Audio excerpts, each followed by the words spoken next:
Okay, we are live with Gauntlet Hangouts. We are playing Dungeon World, the Threat of the Pale Moon Horde. So this is a shared campaign with the other campaign I'm running, Toon Vareg. Shared world. These are two simultaneous stories going on.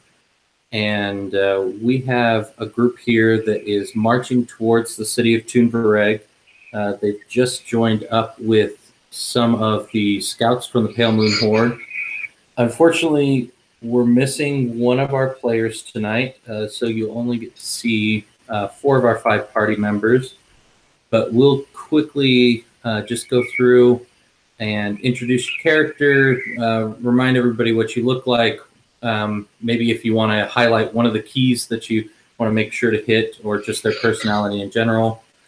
And then once we've gone through our characters real quick, we will do wishes and stars, which is just a fancy way of saying we're going to say what we remember from last session and really liked, and also what we're hoping to see from this upcoming session, whether it's a specific scene or just a general feel for the adventure.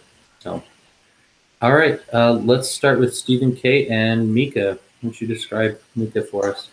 Sure. So Mika is a woman. She's a barbarian.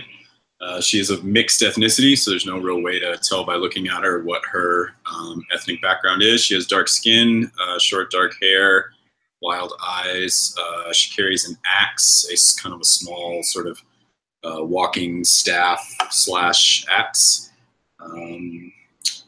Yeah, she enjoys fighting and the spoils of fighting. And she also is kind of enjoys, she fancies herself a bit of a cultural anthropologist, so she likes traveling and experiencing new cultures and sharing aspects of her own culture. Awesome. And, you know, while it's on my mind, I'm going to ask you your outsider question right now. What I want to know, so is it a tribe or a clan that you come from? What do they call it? We call it a clan, and it's all races, so it isn't based on like ethnicity or religion. It's more kind of people who have chosen this like wandering adventurer lifestyle. And when you reach when you are ready, you leave the clan and you go experience this lifestyle. And then when you are no longer fit for the adventuring lifestyle, you return to the clan, hopefully laden with stories and spoils. Awesome. So what is it that your clan believes along the lines of monstrous races? So things like orcs and ogres and, you know, just humanoids that are more on the monstrous side. We actually are accepting of any of those into our fold if they if they desire it. So we don't view them as lesser creatures. For us, it's all about sort of experiencing life to the fullest, and we believe that effectively any intelligent creature is able to do that. Awesome. Thanks. Yep. Cool. Let's move on to Ulf. So Ryan, will you describe him to us and just a little bit about Ulf? All right. Ulf is a human.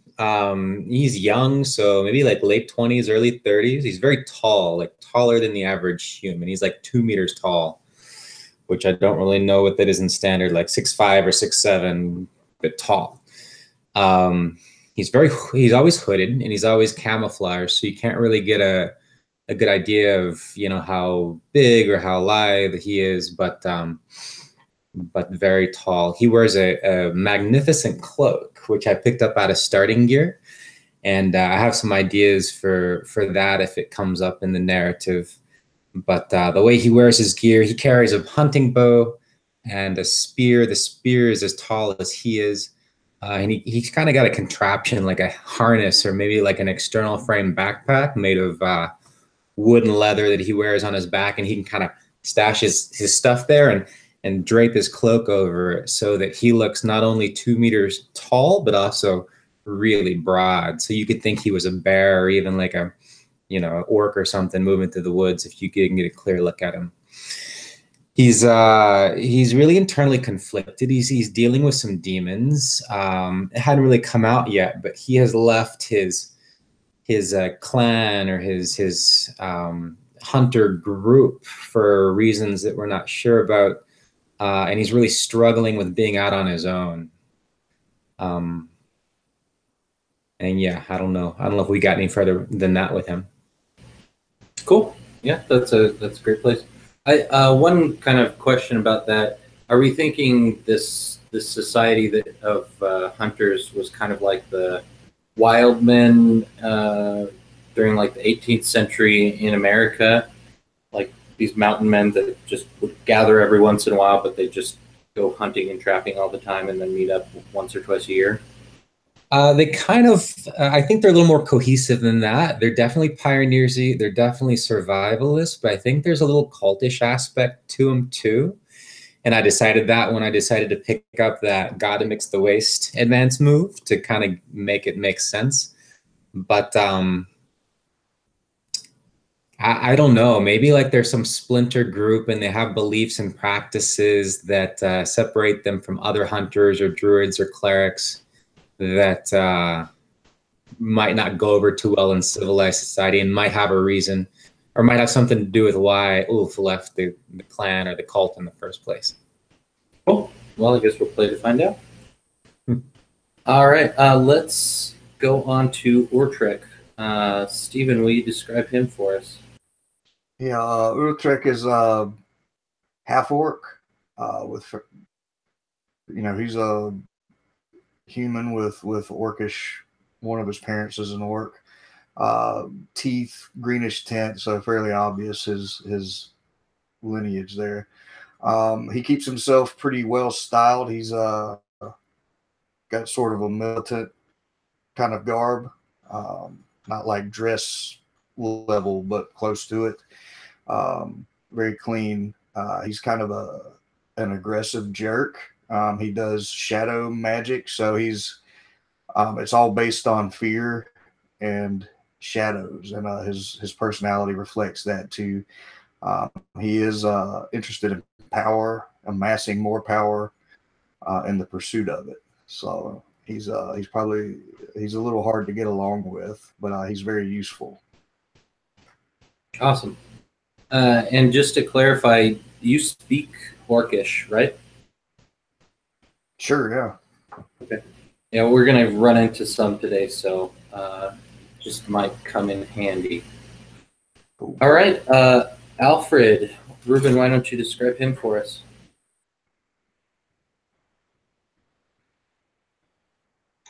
So Alfred is he's a strange sort of guy. He's defined by 3 separate sort of personalities and by 3 masks that he wears on different occasions. One mask is it's known within the out of character definition as the daring mask. And in the world, what it looks like is sort of like it has some muscular features, cleft chin, the kind of hair you'd see a hero have, slicked back maybe, or a little forward.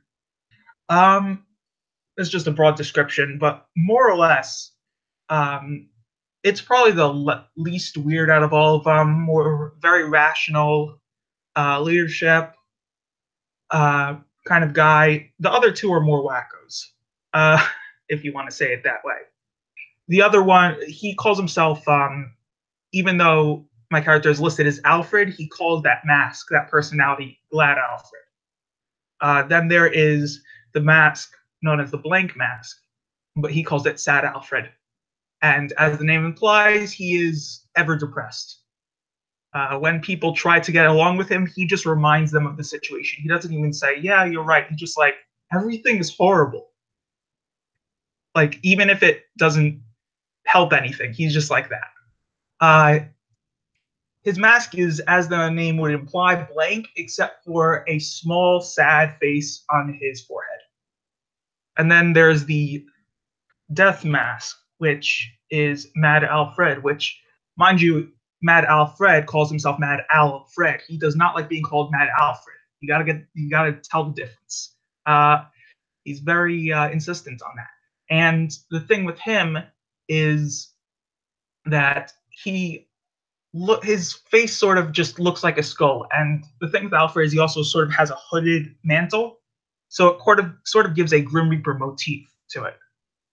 And we can get into his abilities later and all the mask's abilities later. Each of them has a distinct set of skills, as they say. But for the most part, those are my character's identities. And other than that, other than the face, I just describe him as wearing just sort of worn, almost not really peasant clothes, but not really rich clothes, just something in between. I would say he's more or less of humanoid size and height. Certainly not like anywhere past 6'2". But it's really impossible to tell what kind of humanoid he is, what kind of race he is. And he has these strange, distinct holes in the side of his head, where when he puts the mask on, the mask sort of sinks into them.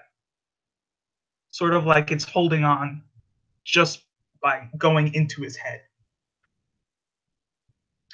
Aside from that, I think that's most of it. Other than one thing, which is when he switches masks, he does so by sort of moving his hands over his face, and a sort of, the best way I could describe it is a gray amorphous void sort of shrouds his face, and the mask he desires comes on. Awesome. And it stands noting that Alfred is the optio of this crew, which is basically like a sergeant in the mercenary company that you all belong to, which is known as the Phoenix Cohort. All right, so let's do. I'll remind you guys of some of the outstanding threats, and then we'll do our dreams and stars, and we'll get started with the action. So as we kind of closed up, your guys' food had spoiled. So if you have any rations left in your packs, you shouldn't. So go ahead and delete those. And if you had taken damage since the rations ran out, we won't let you heal from that at the beginning of this session. I'd also like each of you to take a condition of your choice to represent the starvation starting to set in. It's not something that's going to really hamper you too much, but it is definitely present. Pardon? Yep. I know I actually did have enough rations. I was basically the only one with leftover rations. I had originally 9 and marked off 6. Oh, okay. So So you fed yourself first, and then you gave the last 3 to the rest of the crew? Well, actually, that's a good question. So everyone had like 5 rations in normal amounts, right? I had 5, yeah. Okay, so actually, since one person is missing, let's just assume that that's the person who didn't get fed, because I don't have enough for everyone, but I do have enough for everyone except one. Well, I remember we did the math last time, and you guys were short by a few. I remember the math. I remember the math. You said everyone mark off 6. The problem was everyone had 5. I had 9. If I mark off my 6 and then I have 3 left, I already ate. I can give the other 3 to the other people so that they all have 6. So yeah, I'll let you make the choice to feed yourself first, so that you don't take the condition, but everybody else is going to take the condition because starvation is starting to set in on the group. So I can't really feed everyone else? Correct. Okay, so that option is just not there. Okay. Yeah, that's what had happened last time. Again, I don't remember the particular. The math was so overwhelming, none of us really calculated fully at the time. We just assumed everyone mostly starved if they didn't have the rations. I was the only one left, but the consideration that you just made that I shared the remainder of my rations probably would have made up for some of the starvation. So I totally missed that. I guess we can assume I didn't do that, but it's totally my fault for not realizing that. So just to be clear, are you keeping the last 3 rations, or did you dole them out to the other party members at some point? I mean, if I did, then the starvation should be less. That's what I'm sort of getting at. But when you say that the condition is setting in, that's what's confusing me. Yeah, I'm having everybody take a condition because the camp is starting to starve, and so that's how it is. If you use 9 rations, if you want to not starve, that's a-okay. But I just want to know, do you have those 3 rations in your pack left over, or did you give them out? Okay. I suppose I'll just give them out to get it over with. And we'll all just take a condition, fine. Just to get this over with. By condition, do you mean debility? Yeah. I think so. Yeah. I'll take a week. Is there a place to mark it on the spreadsheet? Yeah, so right next to your modifier. Oh, I see it. Yeah, I think that's why I've gotten in the habit of calling it condition, because whoever made the sheet labeled it condition. But so if I call it that, just know what I mean. Sorry, guys. All right, let's get into stars and dreams. So just to clarify, so this is kind of something that happens in the Gauntlet culture. I know they do a post of it every once in a while, and some people do this at the end of session to review how the session went. But basically, a dream is what you want to see happen for the rest of the session. Like if you want a lot of action, say so. Or if you want a chance to sneak around, say so. And we'll try and work everybody's dreams in so we all have a chance to do something cool. And then a star is looking back, just so something that maybe popped in your mind during the week, like, oh, I remember that moment. That was awesome. And so just highlight one of the other players and something they did, kind of saying like, that's something I want to see more of because I really enjoyed it. So let's start with Stephen K. Okay. Excuse me. As far as things I would like to, I guess, wishes, my character really likes action and just getting right into it. So opportunities to, flex my fighting skills would be cool. And then I appreciated the fact that the rest of the crew didn't just by default kill the crone that we met in the forest. So I have no problem with violence, but when it's justified, especially when we're talking about people who are kind of living outside of civilized culture, I've definitely felt an affinity for her. So that was a big plus for me. All right, Ryan. Yeah, I really enjoyed the combat as well, and I'm sure I'll enjoy more of it. I like how well we work together. For instance, as soon as the crone started doing the voodoo thing on the golem and targeting me, 2 other characters immediately jumped in with their distract move and pulled me out of what was definitely a gnarly situation. But at the same time, I also I really enjoyed the scenes we had at the end where we were intent on turning keys, and I didn't realize I would be that interested in it, and I'll look forward to more of that for sure as well. Cool, thank you. Stephen S. Yeah, I like the role-playing stuff too. I like interacting with other people and sort of developing those relationships and the characters in the process. Awesome. Is there something that you're looking forward to especially, or just kind of a continuum? Looking forward to how to figure out just how much of a bastard this guy is and how much chaos I can sow. That's great. I'm glad you role play that so you don't have to live it in real life. That's good. Yeah, absolutely. All right, Ruben, a dream and a star. So I gotta agree with what was it? Who went first? I'm so sorry. Stephen K. Stephen K. I gotta agree with him on the whole crone thing. I did enjoy sort of sparing her because it did provide a sort of feeling of variation, like we made a choice, an important choice, and we seized on it. That was good. And to that end, I would like something, a conflict that can't be solved solely by violence.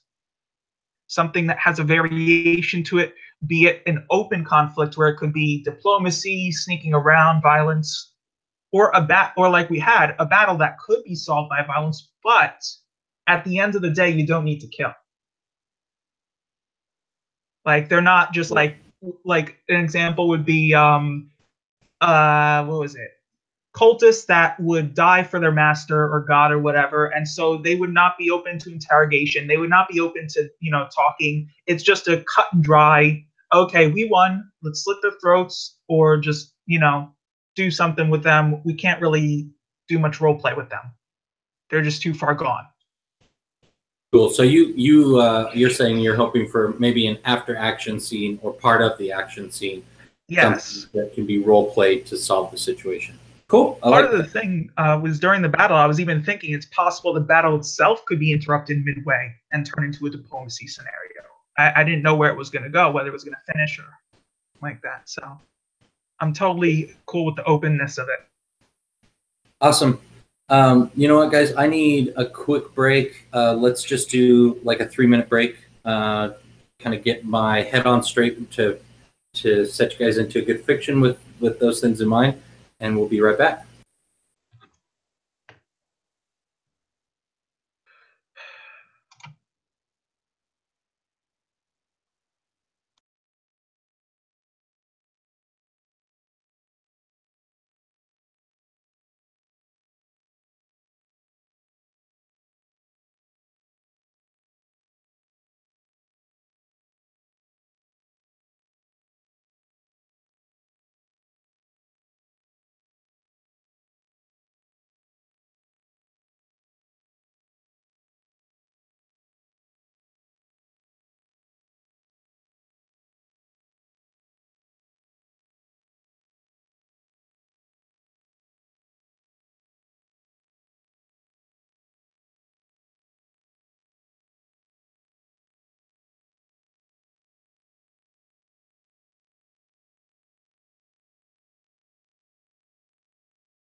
All right. Awesome. Thanks, guys. Okay, so the last we saw, you guys were leaving the forested area that the old crone had claimed as her own. We're not sure if it's the whole forest that belongs to her or not, but we're clear of it now. And before you see wide kind of rolling hills, pretty much till the horizon, and a tower not terribly far away, maybe a quarter mile. It's a little run down. It appears like maybe it used to be a watchtower or something for Borderland, because it's just a single one spire. If we had to do a height on it, maybe 4 or 5 stories. And yeah, so let's enter the fiction there. Painted on the side, you saw the crest of a white moon, which this is the place that you guys were supposed to be meeting the scouting party for the Pale Moon Horde. So, what do you do? Do we see any obvious signs of life? Horses tied up outside, anything like that? Let's get a discern realities from you for that. Okay.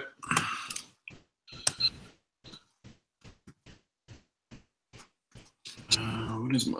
Sorry. I think my wisdom is just nothing, so... Does that not work in that chat? It should work. Didn't work in the Hangouts chat. It does work in the actual Hangouts app, so I got an 8. Cool. All right, so you get one question from the discern realities list. Do you have that in front of you?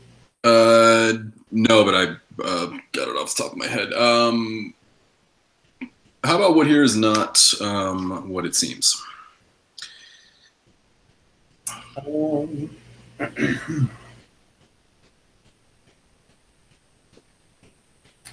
Here's not what it appears to be. So you see some red-plumed birds. They're pretty large, like larger than ostriches, two-legged. They look flightless. And those are parked out front of the tower. There's, let's say, a group of them, under 10. There's fewer than 10 of those there. And with that information, nothing here is any different than it appears to be. There's a tower, and there's some birds out front. So wait, do we know what kind of beasts or animals that the Pale Horde normally rides? Yeah, I think you guys would be privy to that information, since you're supposed to be meeting a scouting party. So these fit the description of what the Pale Moon uses as their scouts. Okay, so this is actually not particularly abnormal. It's actually exactly what we're looking for. Yep. All right, cool. So I think with that being said, that Alfred would probably authorize everyone to just go to the tower, enter, and we'll see if everything sorts itself out as we expected. Cool. Yeah, and as you and I'll remind you guys, you have about 20 men with you, and Andrew's character is going to kind of just hang out with them for this game. But as you and your men approach the tower, one orc comes out, and he's about 7.5 feet tall, very broad-shouldered. He's got green skin, as is typical of orcs, but the Pale Moon paints themselves with white body paint. Not that it's like done up super well; it's kind of like smeared on. And he has a helmet that is shaped like a skull, kind of just comes down to here, the teeth of it do. And he's got quite a few feathers, maybe 10 feathers, and they seem to have been pulled from these red and yellow birds. And he greets you, and he kind of like arm across the chest and says, "You're late."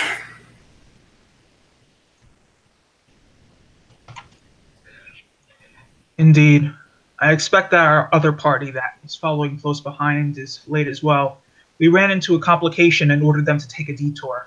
As for us, well, these forests are apparently cursed with a bit of a enchantment, I would say.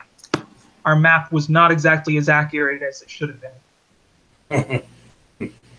Very well, very well. Come on in. And he'll walk you into the keep. The first floor, it seems, is where all of them have been staying. There's some bedrolls laid out. There's fecal matter just in the corner. These guys are not very hygienic. And there are a grand total of 7 of them with birds to match. One of them is clearly different in that he is about 6 foot rather than 7 and some change, and much skinnier. And instead of a skull helmet, he just wears plumes, kind of like a Mayan headdress or something like that. And you know what? I think actually, Utrecht, do you have a move that just tells you when there's something magical by? I thought you did. I think that was like the elf racial. Oh, I do have arcane learning, so I can. I got a little bit of an advantage on spouting lore regarding arcane stuff. Okay, cool. So, yeah, as you guys come into this encampment, what's the plan here? Are you guys moving out right away? Are you guys going to mingle and meet these guys? Are you going to explore the tower at all? What's the plan? I think what we're going to do is we're going to take into account each group's reserves in terms of manpower, weapons, food, etc., and sort of see what we have, since we both travel different routes and different amounts of those would be consumed, and we'd sort of consider our options based on that. Yeah, we definitely need to restock our provisions, as we currently don't have any rations. So that feels like a pretty high priority. Cool. So I think maybe Alfred and this captain who has a name. Let me look it up again. Gaguk.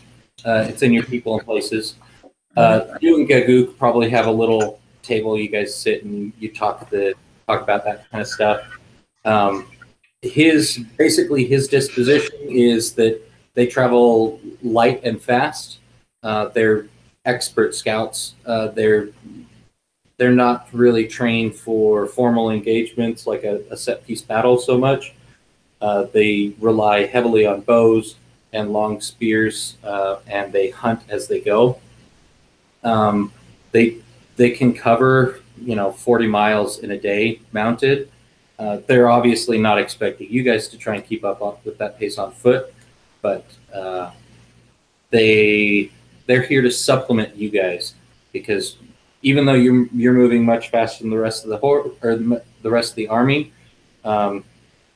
just more eyes coming in and out from kind of you guys as an orbit is useful. Mm-hmm. Was the idea. I have an idea about provisions. Yeah. So, like, my idea for kind of rediscovering my my clerical abilities starts small. So maybe I think I might be able to do something if we're still carrying around that putrefied ration. Maybe I want to go and see if I can do something about it. I have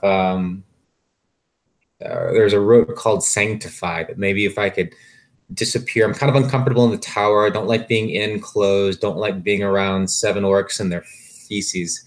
So maybe I want any excuse to go disappear into the woods for a few minutes and maybe try to work on the road. Cool. Are you going to announce this to everybody else, or are you just slinking off? I don't know. I think maybe I will sidle over to Alfred and try to get his attention. I don't want to talk to Utrecht directly, because the last time we did, we had a pretty negative exchange. I think he had the provisions. So maybe I want to try to get Alfred's attention and pitch him this plan. Sure.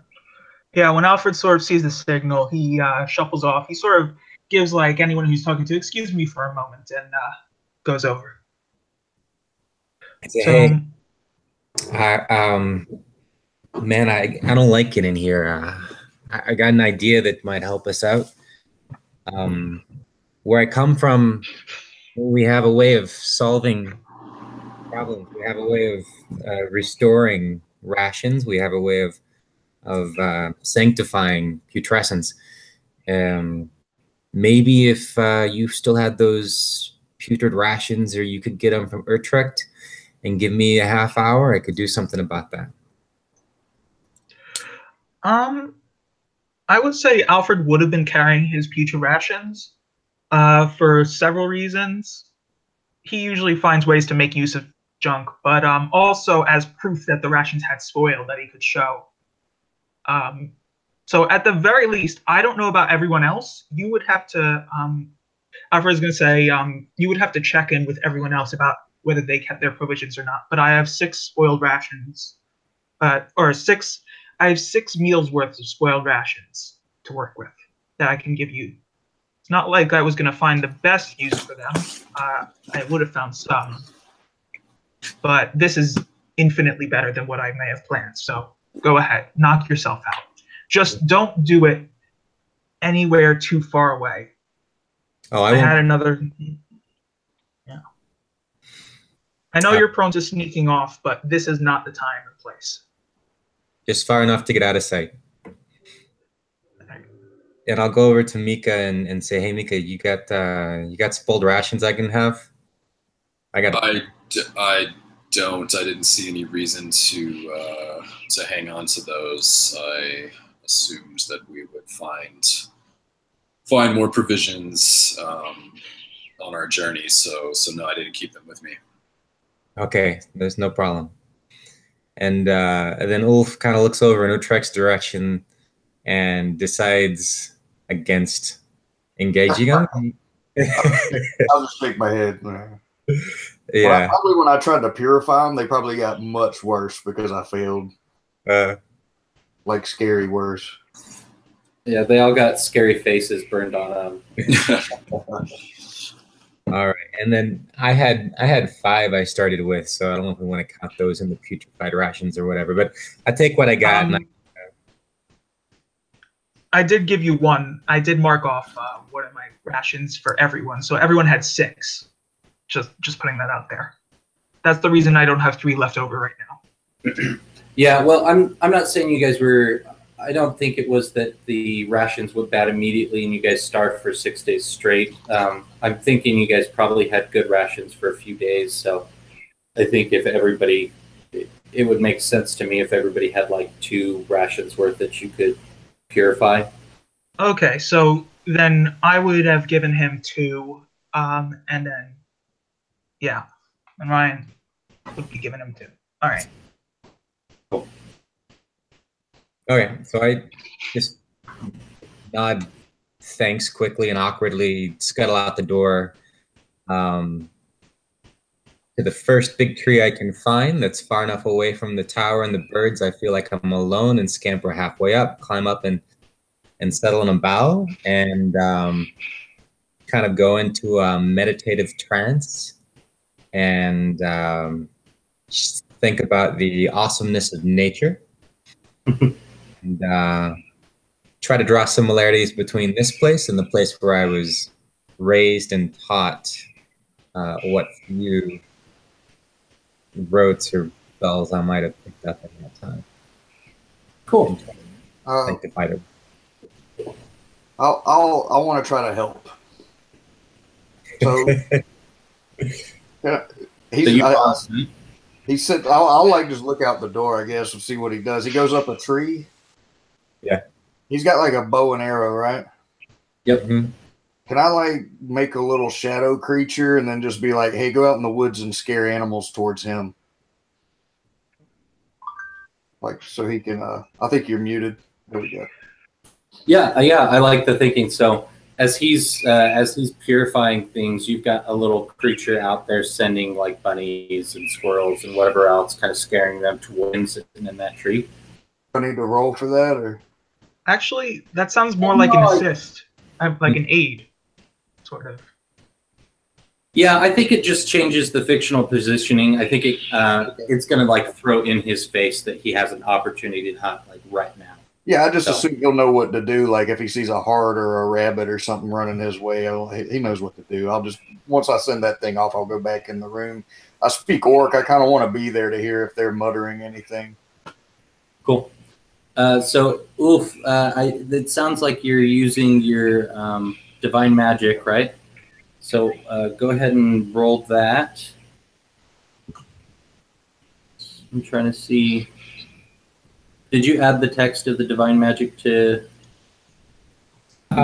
No, I just add the text of the God amidst the waste. Okay, that's fine. I can pull up I can pull up the other move real quick. Roll the 12. Awesome. Yeah. So all the rations you have, let's just call it 8, and then we'll give Andrew 2 as well when he gets back. So that's enough for 2 from each of you.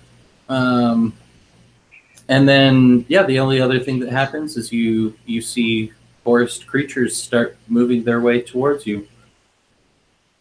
You want to do anything about that?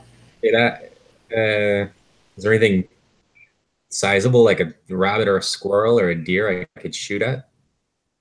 Yeah, there's definitely rabbits and squirrels. I don't think no deer as of yet.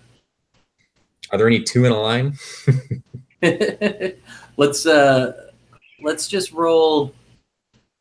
Give me a dex roll. I know that I have a hunting move. I'm just not 100% sure where it's at. But give me a dex roll, and we'll just let you collect some rations that way.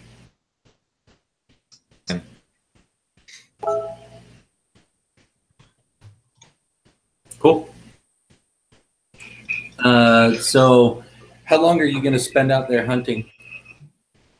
Oh, 30, 45 minutes.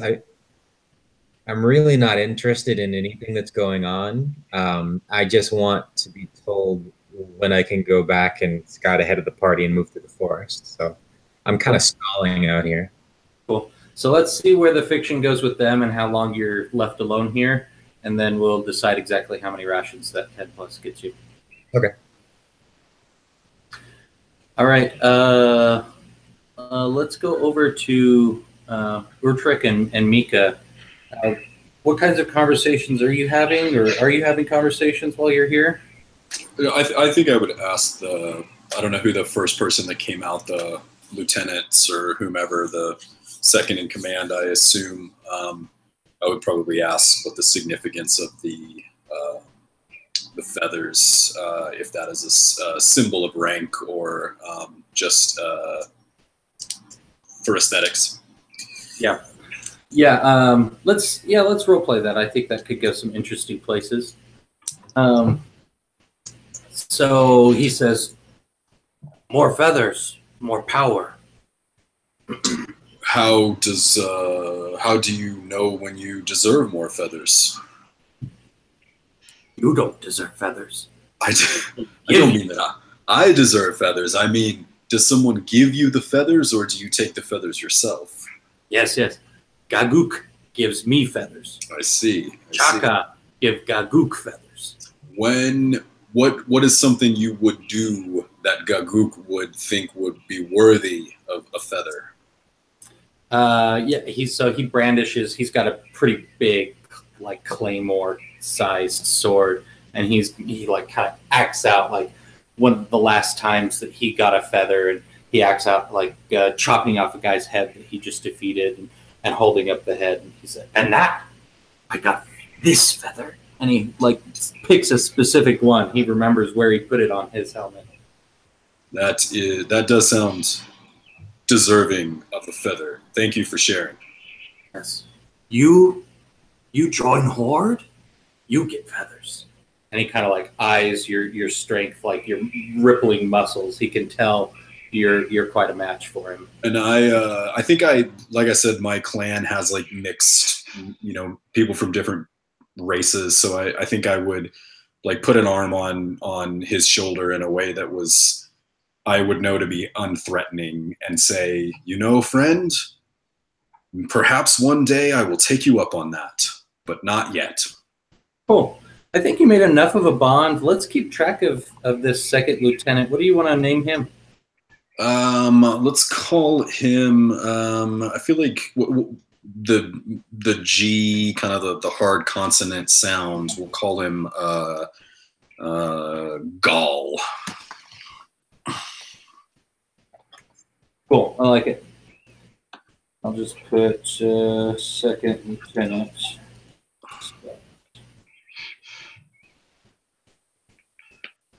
All right. I would like to talk to the Weasley one, the wimpy one.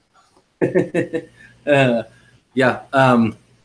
So when you approach him, he's looking out the window, and you'll notice like where there was kind of like grassland, it looks mossy and swampy, and it seems pretty clear from the way he's watching it that he's creating that.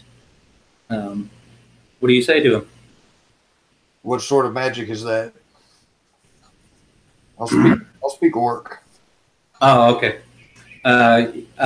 He says, "We worship Mork. I worship Gagubel. Gagumel? Gagubel. Gagubel. Yeah, I'll put it in the chat. You don't like Mork? Mork is fine. He thinks too much. Gagubel creates life. He's the great frog." So this is handling. You cut out. So you're channeling Gagubel's power to make these changes? Yes, I am a priest of Gagubel. And he holds up his necklace to show evidence, and it's like dried toads and like a snake head, and kind of like swamp creature insects and stuff are all like dried and hanging on his necklace. You should go a little. I'll point back towards the witch. You should go turn that way in the swamp. Oh, why? There's a hag there. You'll annoy her. I hate the hags. I kill the hags. And he holds up a shrunken head. Oh wow! Can I hold it? Can I like reach my hand out and like take it? Yes, she talks too. Who's this? Hag of Asgarad. What does she say? She talks to me. Hello, hag. Who are you? What do you want? Give me back. Yeah, here you go. I don't want that. Well, that's cool. Yeah. Awesome. I like that. Let's get a name for this shaman of Gagubel. Shaman of Gagubel. His name is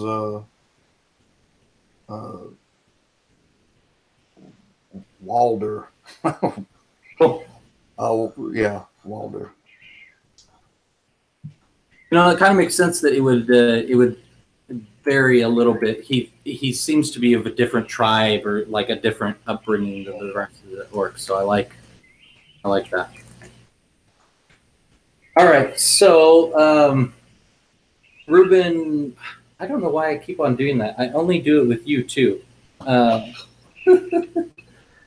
It's because Alfred is too mysterious to refer to by name.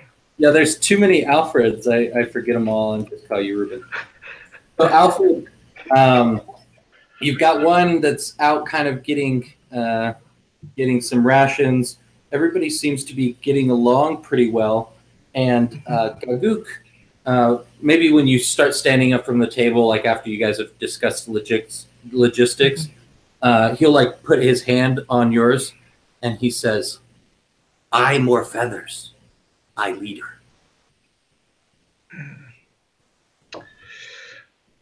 Indeed, I can see. I do not doubt your strength, and I do not doubt your ability to lead. Good. Then we ride at dusk. Very well.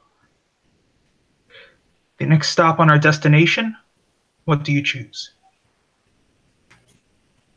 Chaka say south.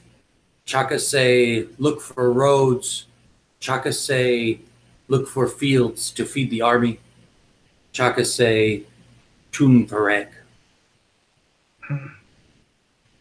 Indeed, tune Vareg.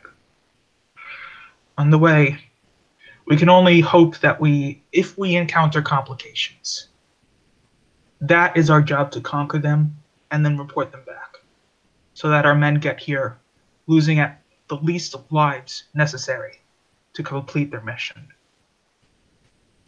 Yes, yes. You weak. You not live on land like us. It's okay. Alfred chuckles genuinely. Sometimes the weak are okay with being weak because they are strong in other ways. Do you know what a bewildered orc looks like? Because that's the look he's giving you. Alfred's seen many things. He's going to add that to his list. Okay. Yeah, just something about the way he twists his face gives it away like he does not understand that philosophy. Mm-hmm. Cool. So let's fast forward to the next kind of interesting thing. Ulf, let's say you've been out there for an hour or two, and including the cleanse rations, let's have you bring back. Roll me a d20. I don't want to make this decision on my own. 14. Cool. So altogether 22 rations. Holy damn. Well done. Yeah, you brought back a couple braces of conies. Very nice. I'll distribute them to everyone individually, or trek last. But I'm glad to hand them over. I'm glad to. I don't know. Maybe this does a little bit to erase the negative interaction we had when we were talking about rations before. Do you think it's worth having a scene there? Is there a key that you guys could turn at the handoff of the rabbits? Let me take a quick look at the keys, because let's see. I'm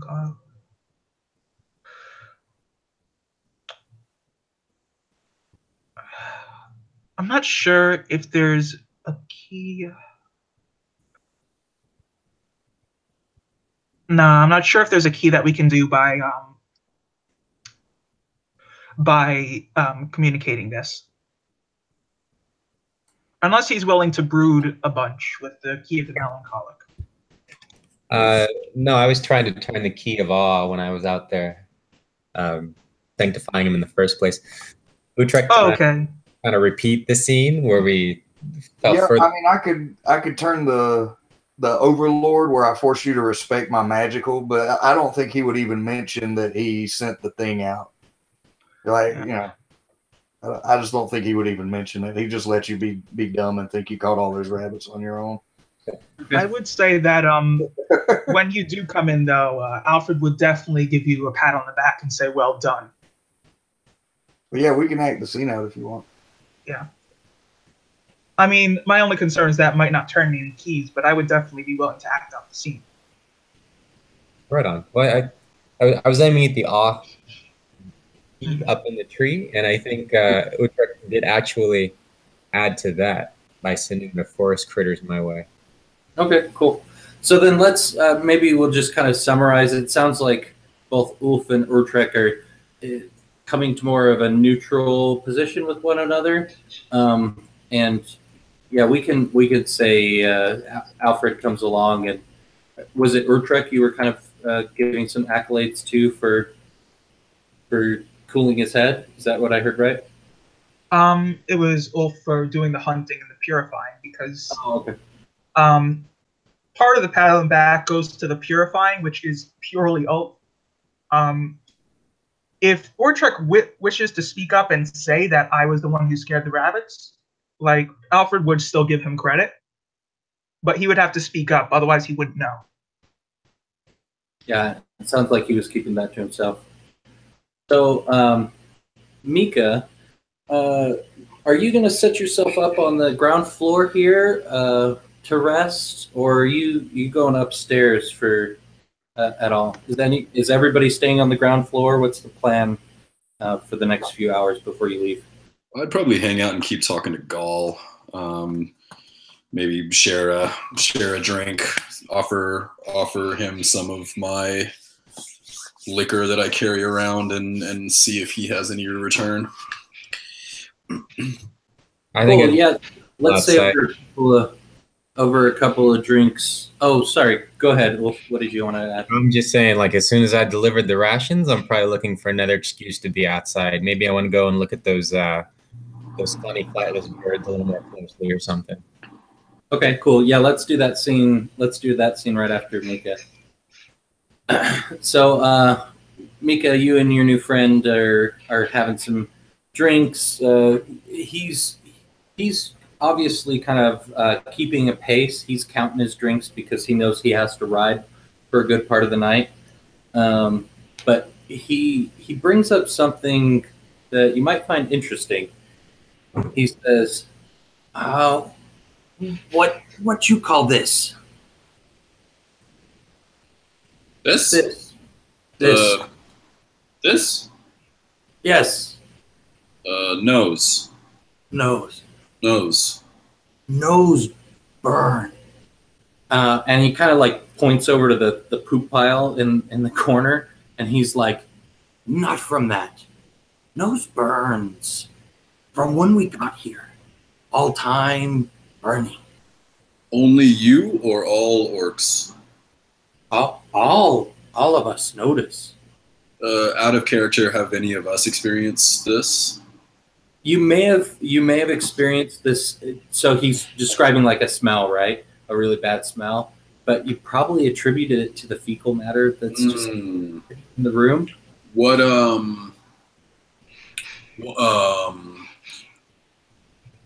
what does it smell like? Smell like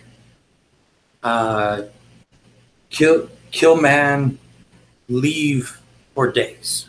I think I would take a big inhale. Like even the pile of dung in the corner like doesn't really bother me. So I think I would just like take a big whiff to see if I can pick up what he's talking about. Cool. I think I don't see anything interesting else coming out from just discern reality. So I'll just give you the information. If you'll follow your nose, it'll come to the center of the room. There's kind of a rug. And like I said, this is a rundown place. It obviously once was nice, but the tapestries and stuff that are there are torn, and this rug is pretty well worn. But that seems to be where most of the smell is coming from, is the center of this room and the rug. Did Ulf leave again? If it's more interesting for him to still be here, you can grab him. Would you have left right away after coming back in from gathering provisions? I would have. Like, I'm borderline neurotic on not wanting to be indoors or around other people closer than I have to be. Yeah, so I think I'll grab Alfred and I'll just gesture, Yeah. My friend here says that there's a smell that is not coming from the pile of dung in the corner, and now that he mentions it, I think I smell it too, and I think it's coming from here, from beneath this rug here. Is anything on top of the rug out of character?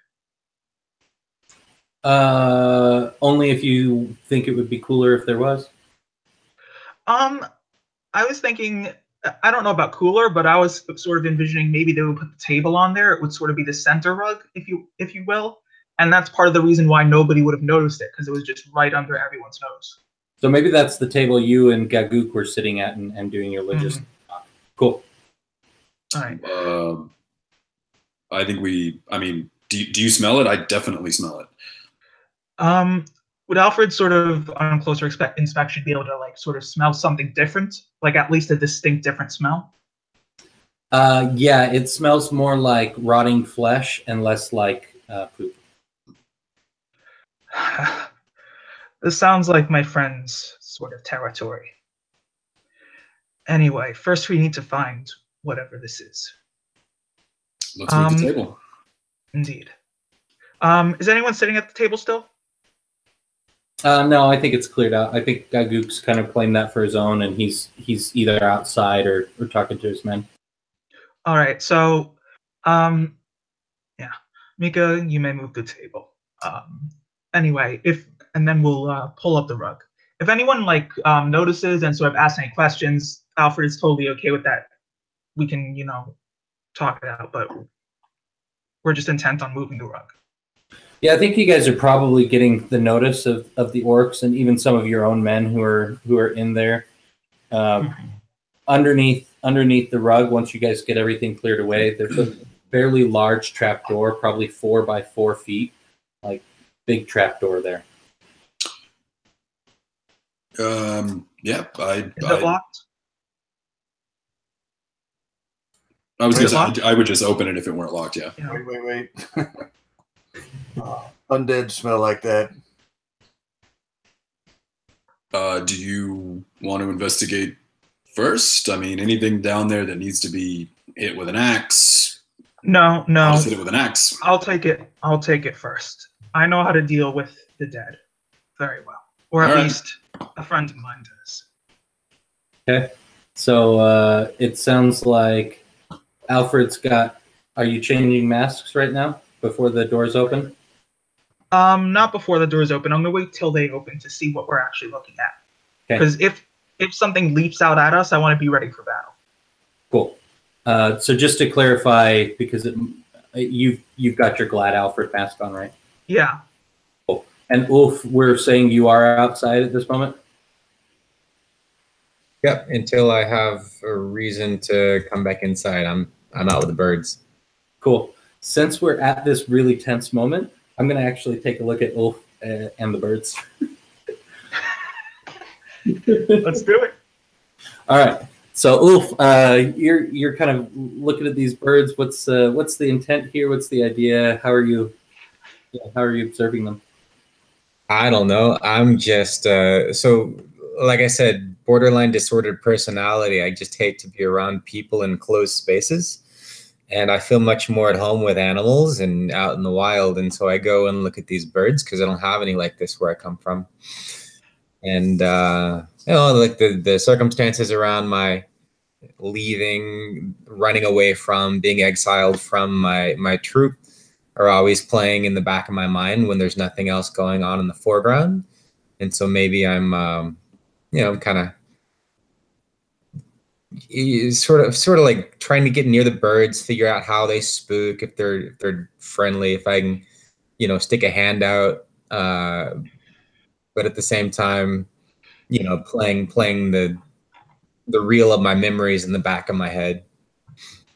Cool. So this is the best photo I could find to what I was envisioning.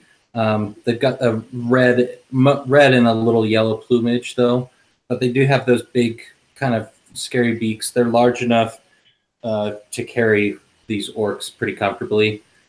Why don't you roll us a blanket on the name, not discern realities, spout lore.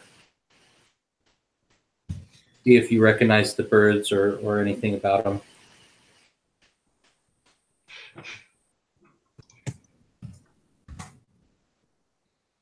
Oh, wrong chat window. Let's see.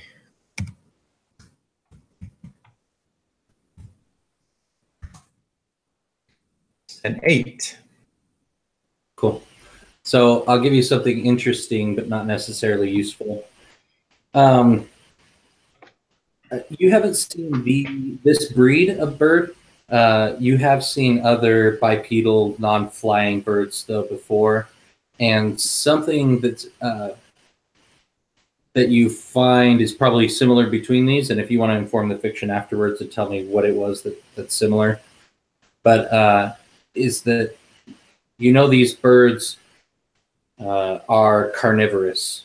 They don't eat just like grass and seeds, like they eat animals.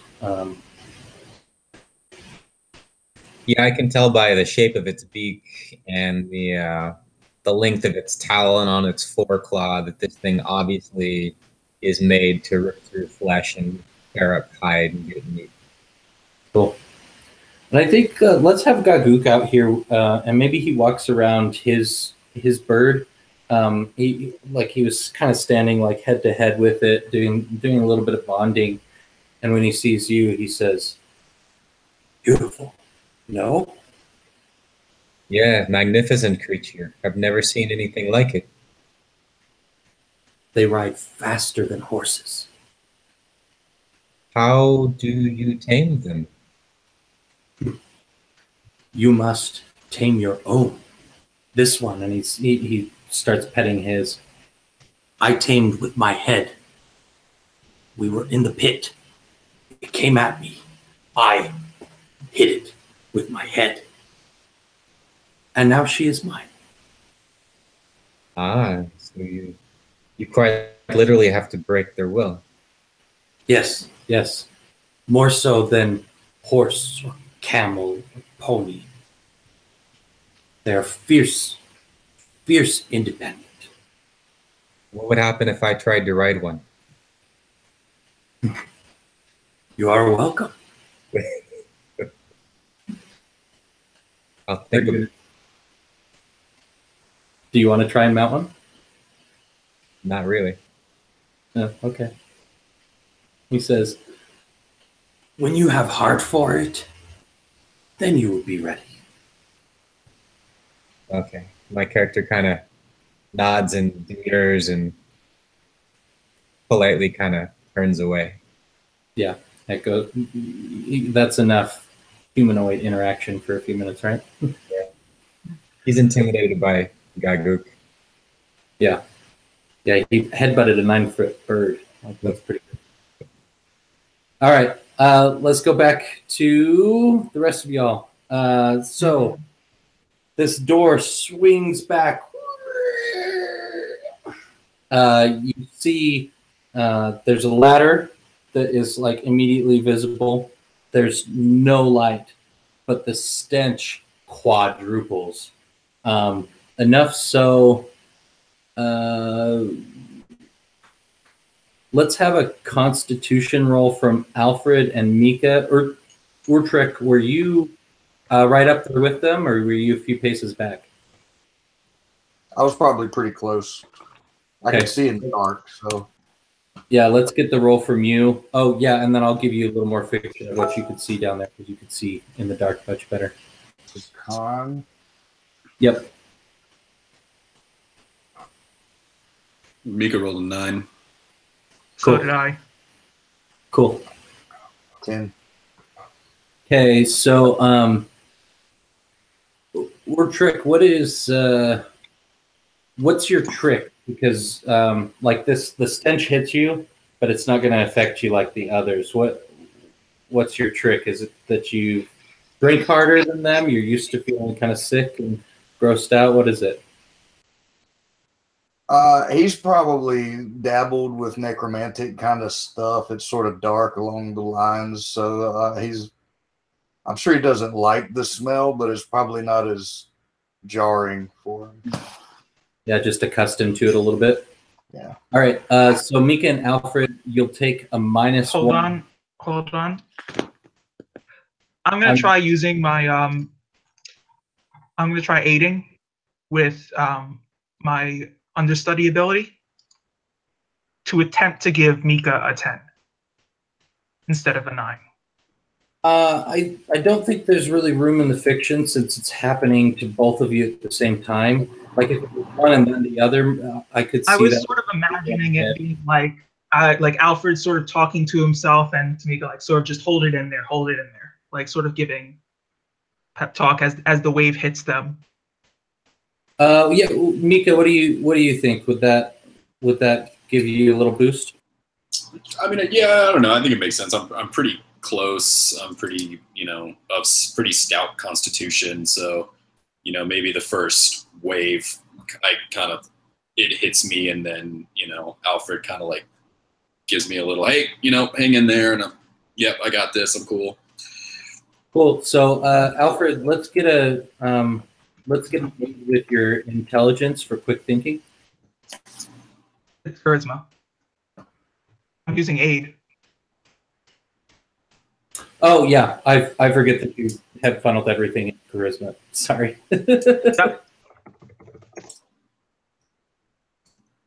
I mean, not that it changes the dice, but it does help for misfortune.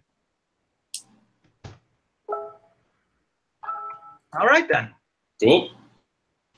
Thanks for that. All the fours. That's triple fours right there. So Alfred, you'll take -1 to your next roll. Okay. Okay, -1 forward. Got it. Yeah. So it's like you're feeling sick, but it's not enough to be like a debility or anything. Mm-hmm. Understood. That Cool. makes perfect sense. So Urtrick, you could see a little further, and what you could see is a rough-hewn stone floor. You see a door kind of against the back wall. You can tell that the room is larger, like the stairwell goes down into the center of a pretty large room, almost as large as the circle that you guys are in. Trying to think of what else you'd be able to see immediately. You probably see some rats or something crawling around. Maybe they scuttle off when the light appears. But that's the only other information you'd be able to see with your dark vision. Would undead stuff down there have eaten the rats? Let's get a discern realities. What is that, wisdom? Mm-hmm. That's a flat roll. Rolling hot. The perfect flat roll. Cool. So you get 3 questions kind of around this, and if you want to hold on to a couple of them as you get closer and further in, you're welcome to. I don't have the list in front of me. There's one about what's dangerous here or something. What should I be on? What should I be on the lookout for? Yeah. What should I be on the lookout for? So I'm going to kind of blend this with your original question that triggered the move.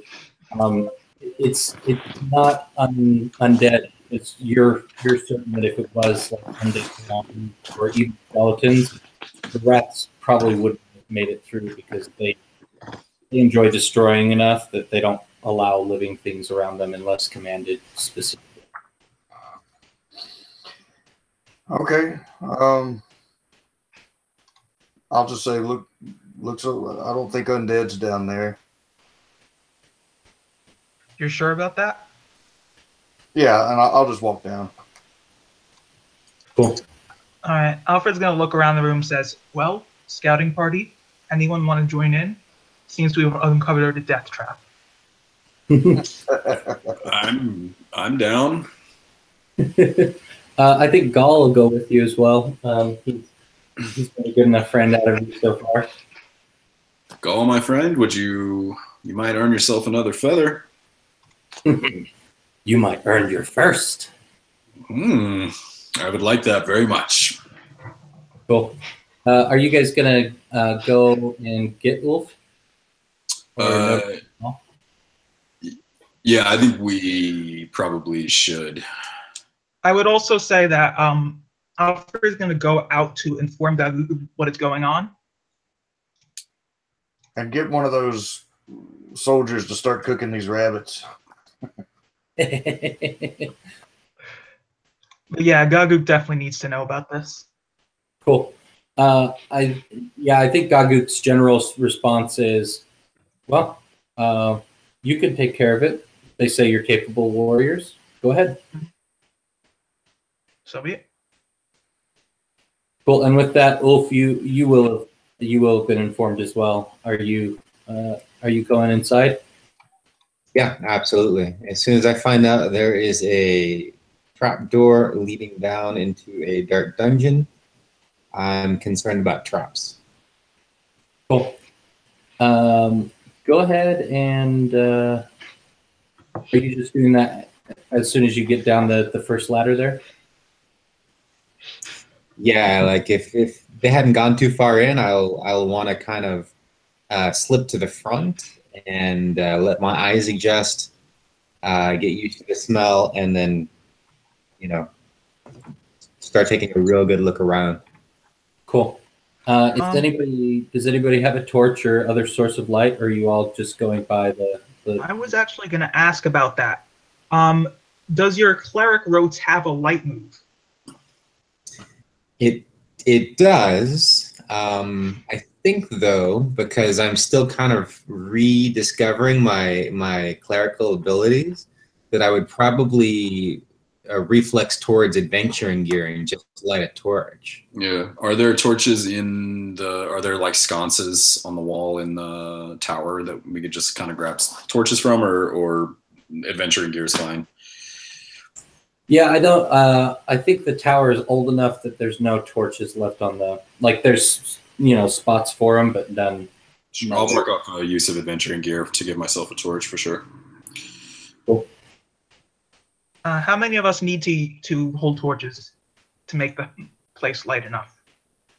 One torch will probably light up pretty much the room, maybe the darkest corner.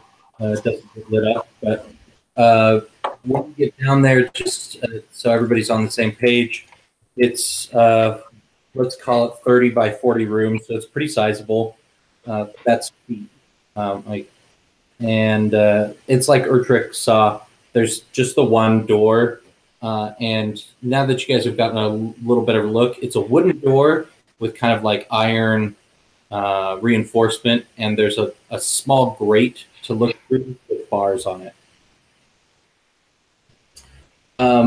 Wolf, I think we've got enough light and everything. If you want to make your check for traps, your trap expert roll, go ahead. That's Dex, right?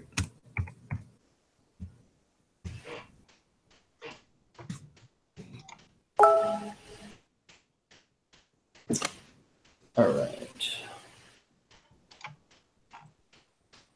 Let me just read through that to make sure I play this right. Okay, so you've got one hold to ask one of the trap expert questions. Is there a trap here? And if so, what activates it? There is no trap in this. So we're doing the whole room. We'll let you give it a once over, and there's no trap here. Okay. I kind of nod the all clear to Alfred. Mm-hmm. All right, let's check out the door.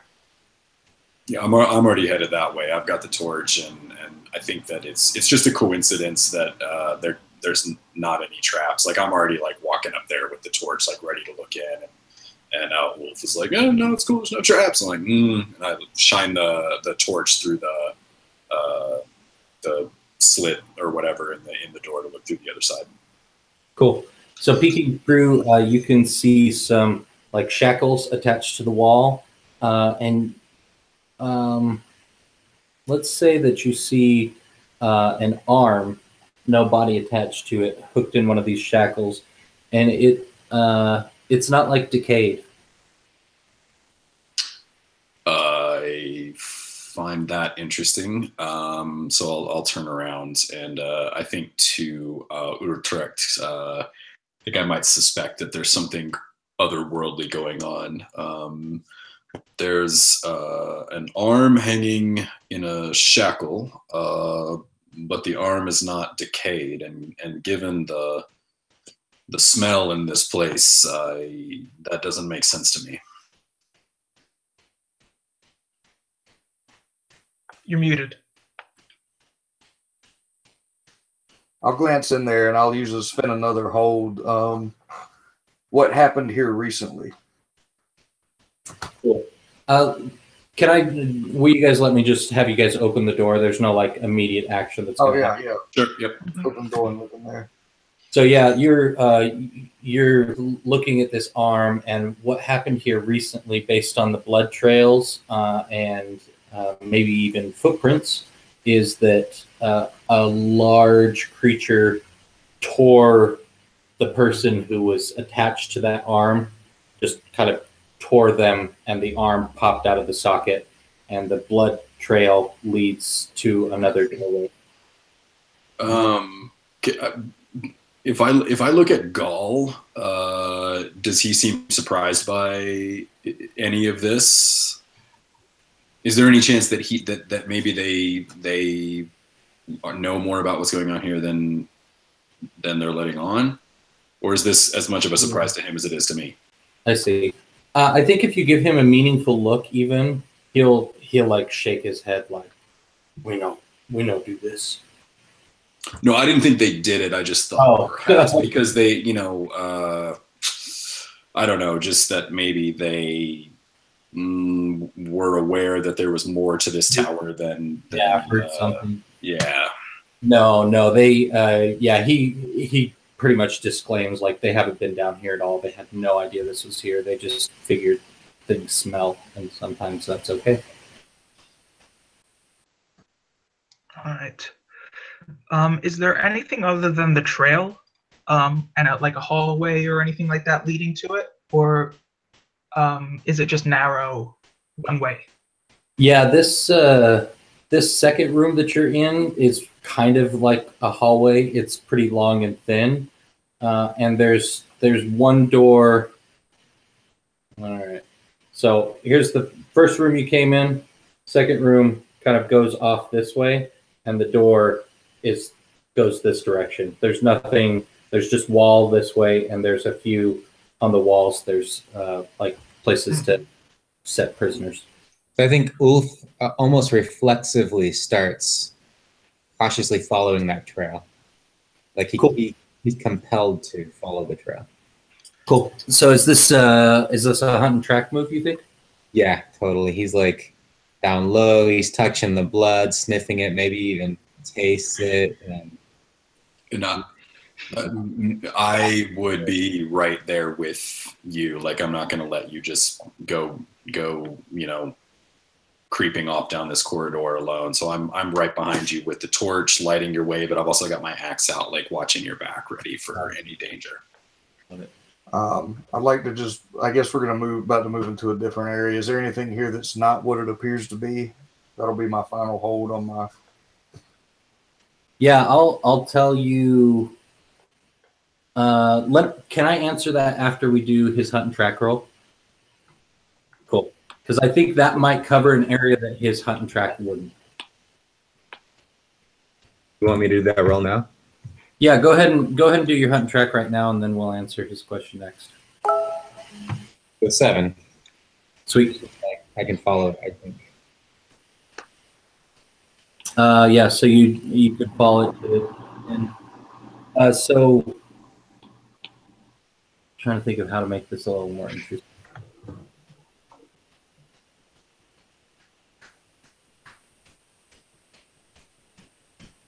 Okay, so you can follow it to said door, which is closed and which doesn't have a grate. And here is where I'll answer Urtrek's question. What is not what it appears to be? The door is not a door. And Urtrek, why don't you tell me what you see or hear, what you sense that gives that away?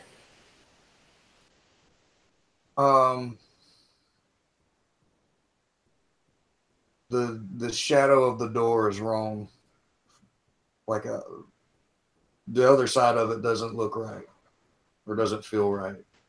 Gotcha. So it should be casting this direction based on the torchlight, and instead it's going the other way. There should be more room for the shadows. Maybe just a sense. Cool. But I'll call out to him like, "Hey, easy there. That door's. I don't think that's a door." All right, Alfred is gonna hold out his hand, like everyone halt in front of the door. Mm-hmm. I think I have an idea of what's going on here. Who thinks they can bash this door the hardest?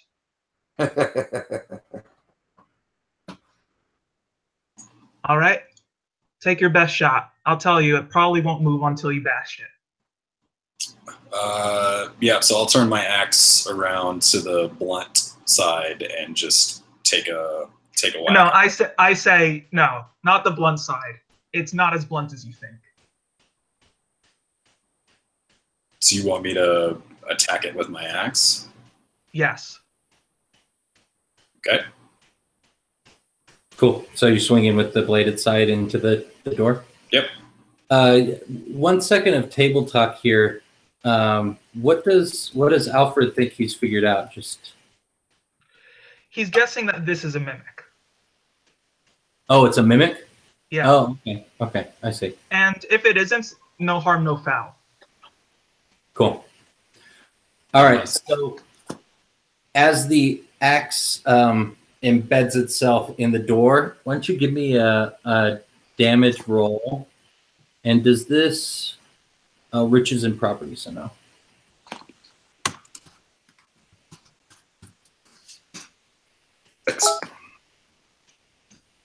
All right. Cool. Yeah. It's messy and forceful. Can't forget that. True. Yeah. True. It embeds itself quite deeply, and the door appears to come off the hinges, but as Urtrek discovered, it was never quite on hinges. And you are shoved backwards. Wolf, are you still right there by the door? Yeah, I'm pretty close. Cool. You're shoved backwards into Ulf. You guys are both going to be knocked prone and just take D4 damage each, please. And what you guys all see is what Ulf had feared before.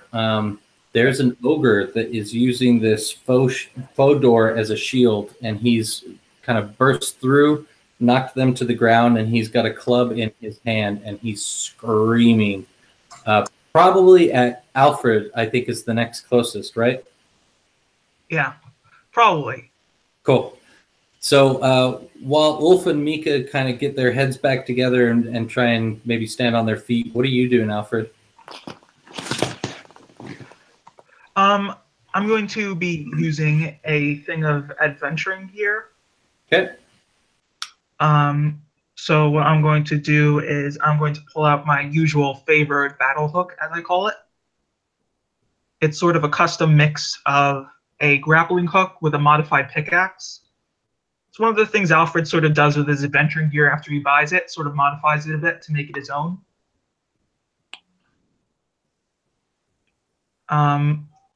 And he's sort of going to use that and try to get it to wrap around. The ogre is in full view, right? Yeah, he's stepped through the doorway. And just to maybe paint a little bit of a picture, I'm kind of just imagining like a really big, like just kind of like fat and bulbous. He's got like a loincloth and maybe a little bit of armor, but not much. He mostly relies on ginormousness to crush people. So. All right. Well, the bigger they are, the harder they fall. I'm going to lasso his legs. Oh, cool. So you're going to kind of try and trip him up? Yeah. Basically, like, throw the grappling hook around his legs and then tug under. Okay. I will let you know if this roll goes poorly. He's standing over the top of your friends.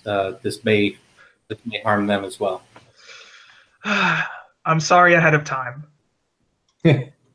But this is a narrow hallway. There's really not much else I can do other than just hide. Cool. So I'm thinking this is probably is this a volley roll or? It's a volley roll. I'm throwing it.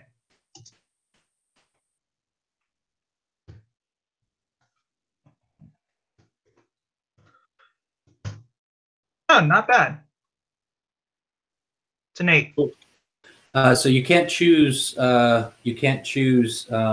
ammo, but which of the other choices from volley would you like to take? It's fine. I'll reduce damage because I'm not trying to damage him. I'm just trying to get an advantageous, pull on his legs. Cool. So yeah, he's going to tumble to the ground. He won't land on your friends.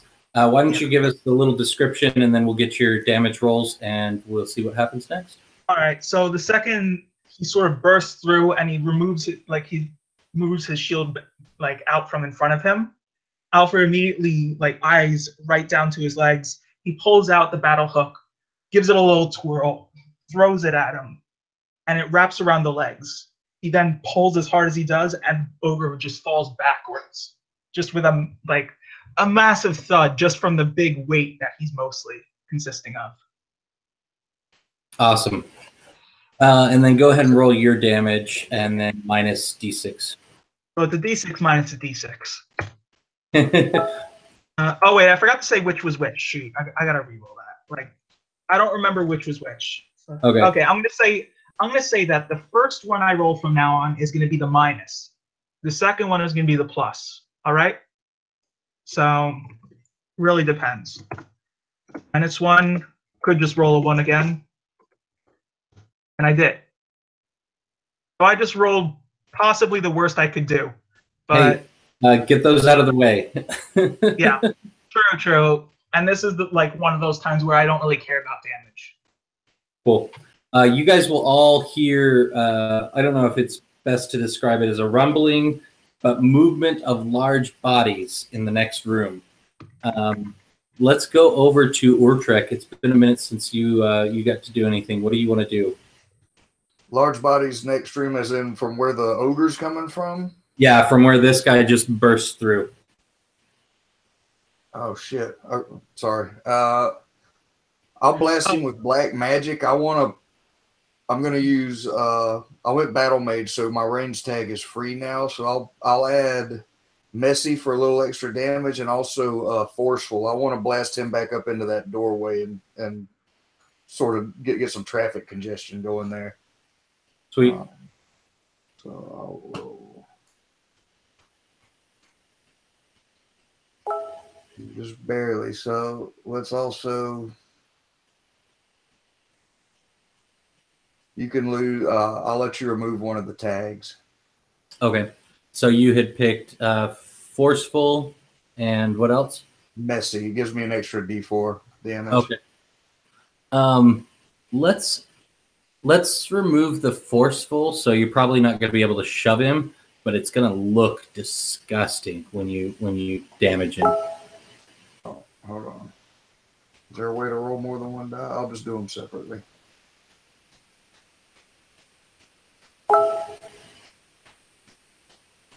Yeah, I think that's the one limitation is you can't do different Ds together. There you go. Cool. So yeah, describe for us the messiness of this, because remember he just kind of like fell backwards. What does it look like when you cast your spell on him? Well, considering what's facing me, I'll probably blast him right up his crotch, man. And like, it's not just messy with blood. Like, there's probably like excrement and everything just splats out, you know. Ugh. Nasty. Cool. Yeah, so with that, he's looking in pretty rough shape, probably because his innards are starting to fall out from this gaping hole you made. All right, let's see what our itinerant hunter are doing.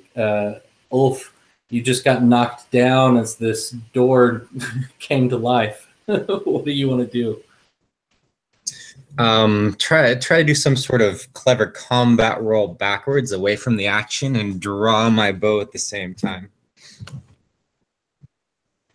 Cool. So are you looking kind of past the body that's laying down right in front of you? You're looking through the doorway?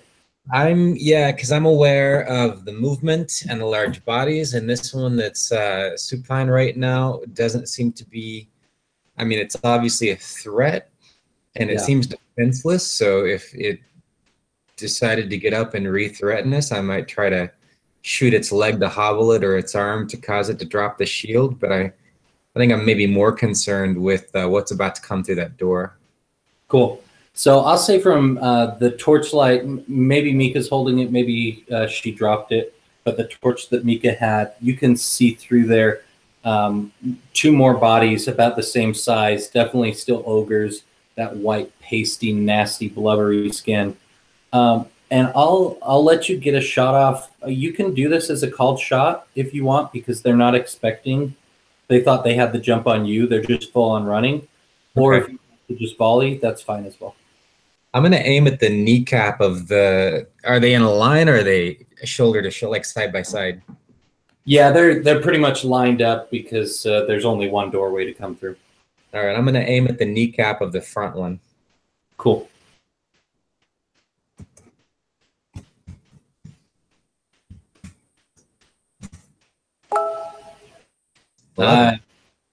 So go ahead and add your damage to it. I think it's 1d8. Yeah, I think that's your damage. 7. Nice. Sweet.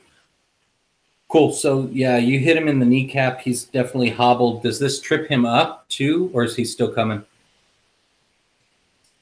I mean, that much damage, what I think it did is hyperextend his knee. I think he immediately like it shoots in and just like his leg goes backwards in an angle that it's not supposed to. He doubles over, grabs it. The other one runs up against him, and he's wailing, and there's chaos. Cool. All right, Mika, what are you up to? You've got one laying down in front of you. You hear the others coming, and if that's their footfalls, you're in really big trouble because their footfalls are about 5 million pounds. Yeah, I mean, I will.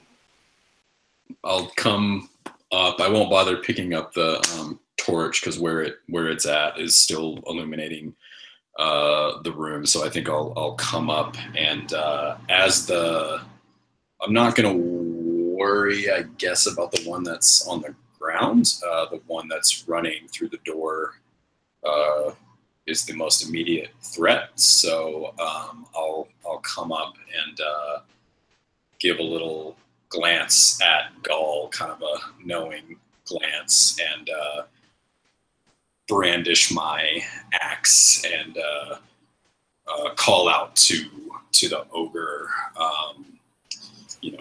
come at me, which mechanically is what are you waiting for? So trying to get that one to focus on me rather than any of my party. Cool, sounds good. So it's a 6. Is that with your bonus? Yep. Okay. Let's see. I think let's have them still take notice of you. You're not going to get the +2 damage or anything, of course.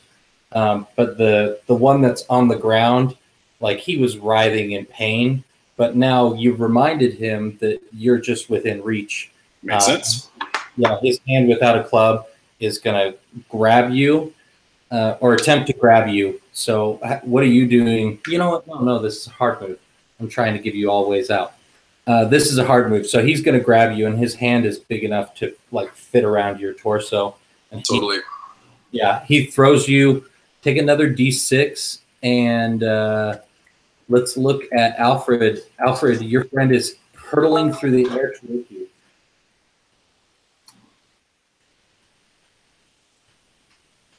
What are you doing?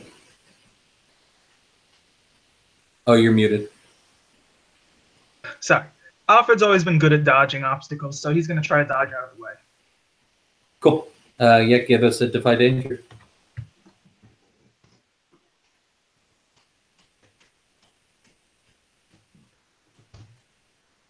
Yeah, he's always been good at that. Awesome. Let's see.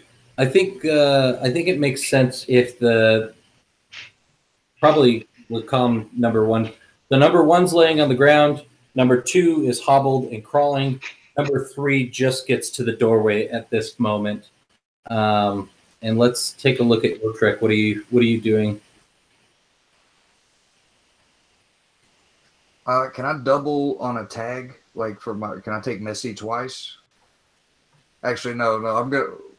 I'm gonna do an area black magic. Oh, okay. And let's make it messy. I don't know, is area a range or is that a different tag? No, I think area is just saying that it can hit multiple targets. So you probably hit both of these that are right by the door.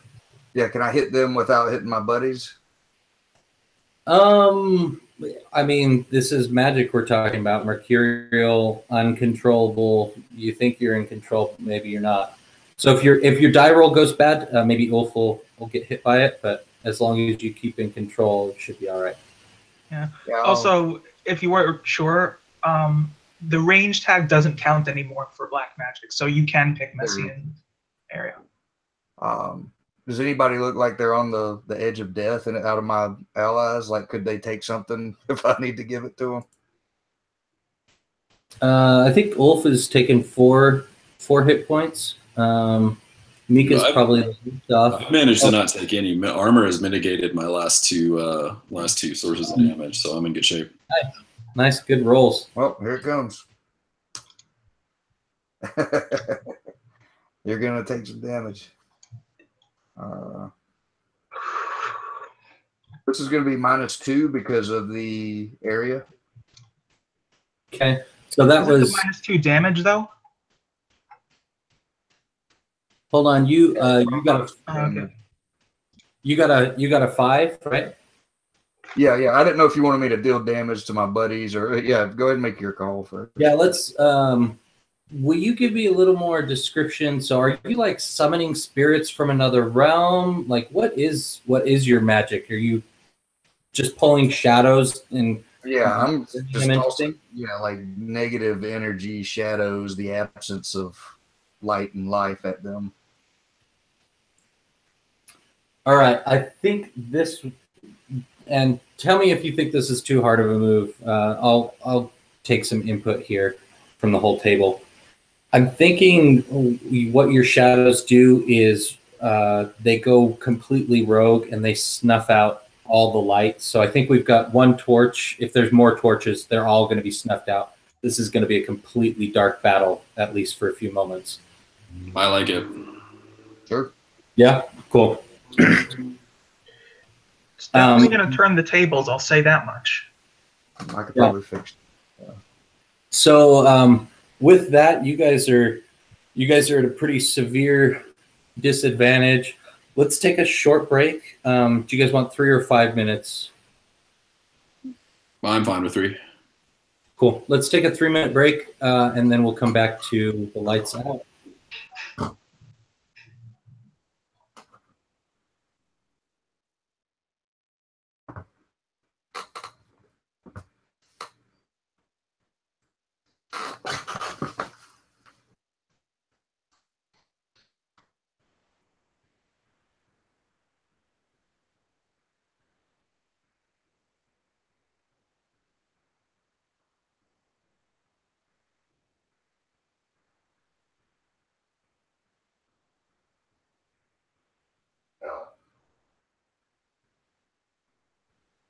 Oh, sleepy Jack.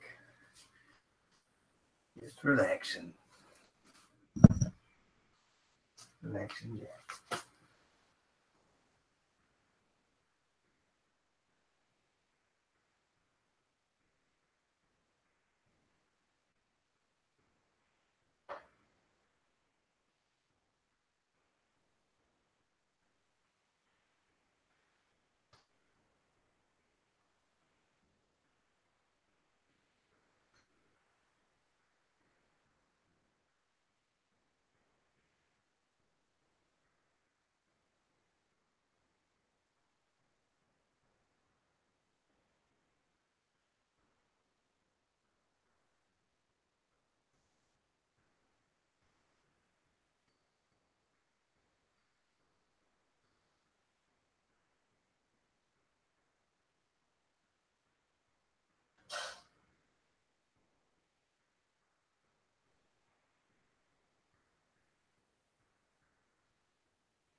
Yeah, I've been needed to like turn my air up a little higher for the last 15 minutes. It got hot here all of a sudden. Working hard, man. Yes. Make this ogre wish he didn't quit his day job as a door.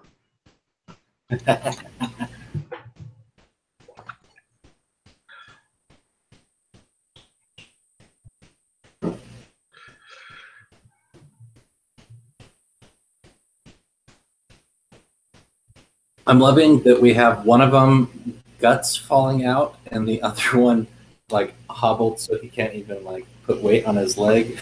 And the best part is that there's one other ogre behind him trying to get by. He's like, I can't, man. I can't get by. I'm sorry. There's nothing in my There's a Bill. thing in my leg. I can't get out of the way. Man, Bill, get out of the way. Narrow hallways. You're so fat. Why are you so fat? I'm stout. I'm not fat. I'm stout. Why can't you get through that through your head? Oh, gosh. This is a messed up situation for everyone. We're half blind. They're mostly incapacitated. We're totally blind, aren't we? We have one orc and one half orc. Mm. Yeah. Urtrek can see, and your buddy Gall. Gall can also see.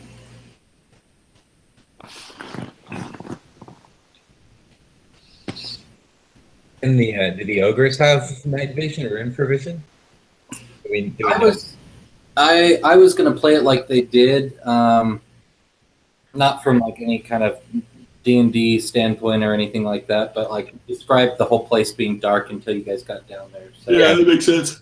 They were there in the dark. Yeah, they were living there the whole time, so they have to have adjusted by now. Yeah. Cool.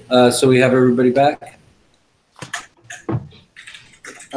Mika, did you take a condition or debility rather at the very beginning? I took strength. Yeah. Okay. For whatever reason, it wasn't on the sheet. Oh, I don't think I added it to. I just added it to my character sheet. I forgot to add it to the.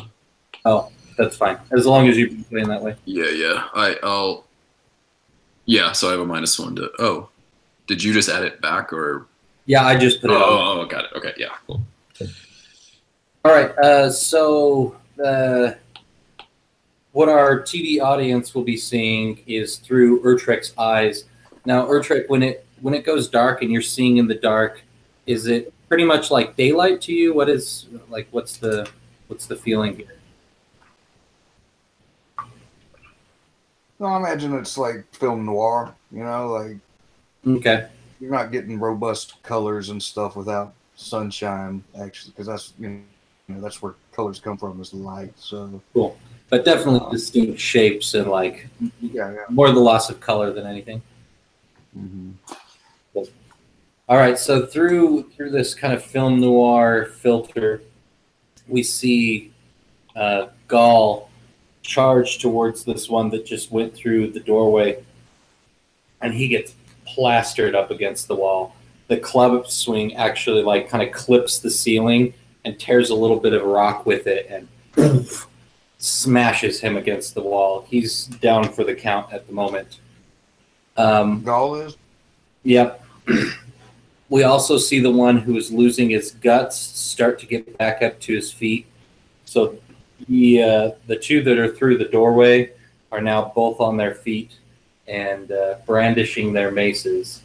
So who's got an idea of something to do in the darkness? I do. Cool, let's hear it. All right. So I think Ulf at this point has a freak out. Like he goes into a claustrophobic fit, has all sorts of insecurities just overwhelm him. And he's there. He just kind of wraps his cloak around him and curls up into a ball. He's like squatting. He's on his haunches and just completely turns inward. But if you'll allow it, he goes like a baby, like back to his home. And if you'll allow it, I'd like that to be a trigger for him rekindling or remembering how to cast the rote light. Cool. Yeah, I really like that fiction. All right. So remember I picked up this magnificent cloak as my starting gear, and I want it to be an owl bear cloak. And maybe there's a story about how he became a man by taking down an owl bear on his first hunt, and it's the tradition of the people in his tribe to wear that pelt for the rest of their hunting days. But anyway, that's what starts to glow. Awesome. So the rest of you are cast back into brilliant light. Maybe even like your eyes have to adjust again for a moment or two. Let's go back to Mika since you're closest to these two. Oh no, you just got hurled through the air. You probably. What do you think? Did you get thrown far enough that you passed Alfred, or did you kind of slide at his feet? You didn't take much damage, so. Yeah, I didn't take any. It was only I rolled a 1 and I have 1 armor, so I actually don't think it really did much. So yeah, I think I got knocked, off my feet, but not. I'm definitely not out of the action. I think I would come up, but instead of getting right back into the action, maybe we'll say as a consequence of my getting knocked away, the first thing I do is check on Gaul. So I come up, but I don't come up swinging. I go over to him to make sure that he's okay. Yeah, so we'll say he got hurdled a little ways, so you're not going to be like right under this thing's mace because I kind of like this fiction. Yeah, you're looking at him. He's got clear puncture wounds from where the mace hit him in his chest. He's got leather armor. And it also looks, he's probably got broken bones in his chest. He got hit real bad. So I'm not going to do triage on him or anything, but I'll make sure he's alive, and then I'll stand between him and the ogre so that he doesn't take any more damage. Cool. So you're just kind of squaring off against the ogre. That's not a move for you, right? No. Okay. That might be defend, actually. Yeah, I mean, if the ogre were going to take a swing at Gaul, I definitely think it would be defend. But I think for right now, like I said, as a consequence of me getting knocked, like this is me getting knocked out of the action for a round because I got but I got picked up and thrown away. Cool.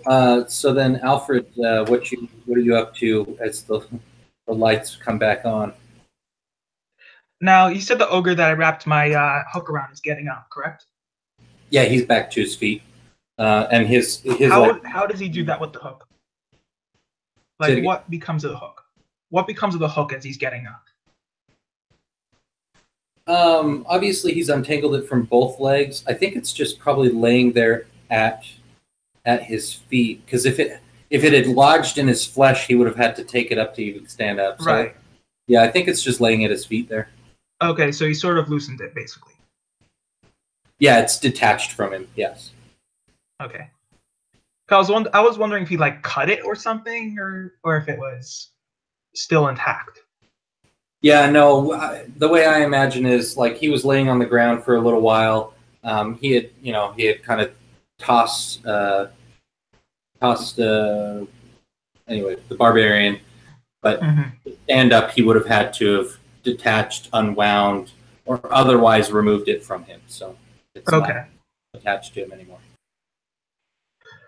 All right. In this case, let's see here.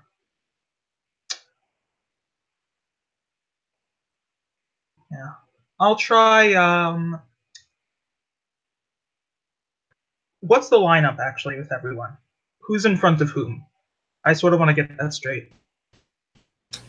So Urtrek is furthest away. He's behind you by a few paces. You and Mika are probably, side by side-ish, as well as Gaul, the orc who's laying against the wall next to Mika. And then a little ways down the hall, I don't think we established exactly how much, 10 paces is where the two ogres that just stepped through the door and Ulf curled up in the corner there. All right. I think Alfred is going to try to actually distract the ogre that got up. Okay. Basically, he's going to sort of run up to him, and if he's not already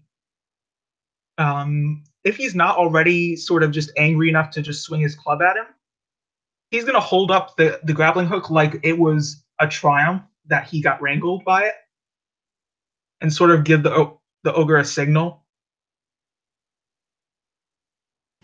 Is there a specific move you're going for, or are you just trying to kind of piss him off? I'm trying to piss him off and use Defy Danger to start dodging out of the way, sort of left and right, keep his attack attraction on me long enough so that someone else can get a hit in. Oh, I see. I see.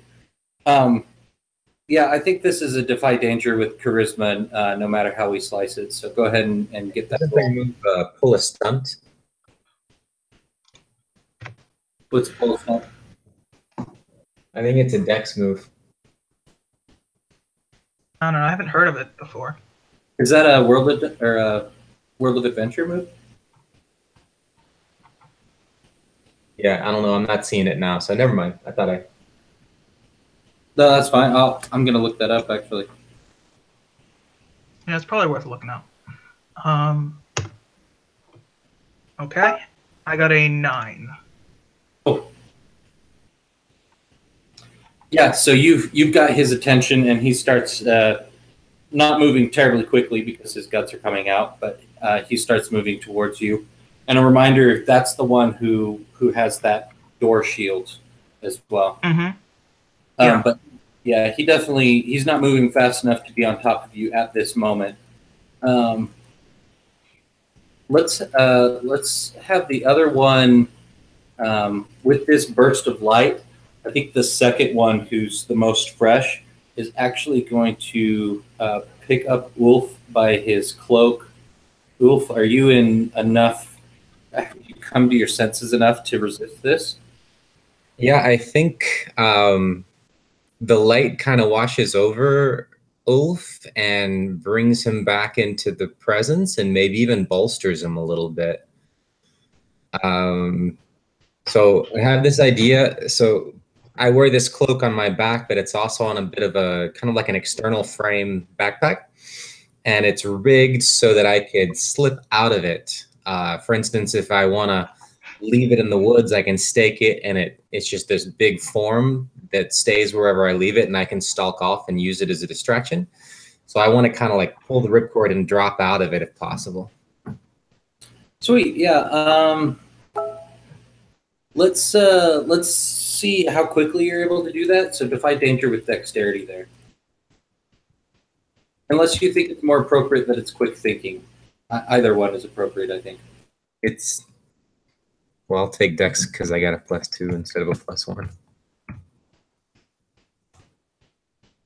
And I made the difference.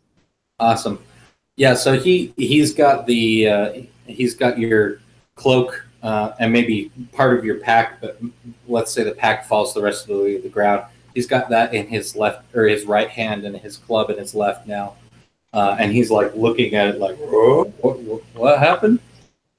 So let's go back to Urtrek.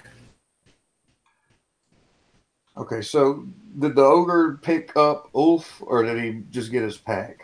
He just got the cloak. The pack fell out, and Ulf slipped out real quick too. And that's the one with the bum knee, right? No, the bum knee hasn't even come into the room yet. Okay, so where's the disemboweled one? He's over there dancing with Alfred? Yeah, he's striding towards Alfred. Okay, so the one coming into the room, I want to shroud the truth from him. I want him to see that the healthy one is some kind of knight holding a big sword. Okay, so he's gonna think. He's gonna think that his friend is dying.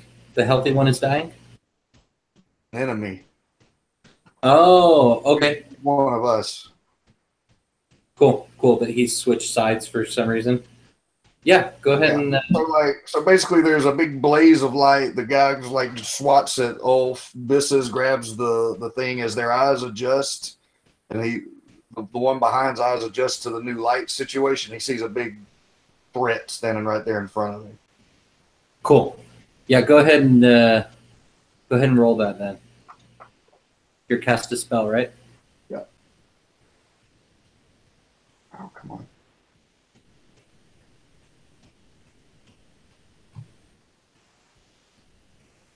Right. I'm still gonna have some kind of drawback now. Yeah, do you want me to choose it, or you choose 2? I think is how it works. It says on a 10 plus it helps, but choose 1. I got a 10 there, so I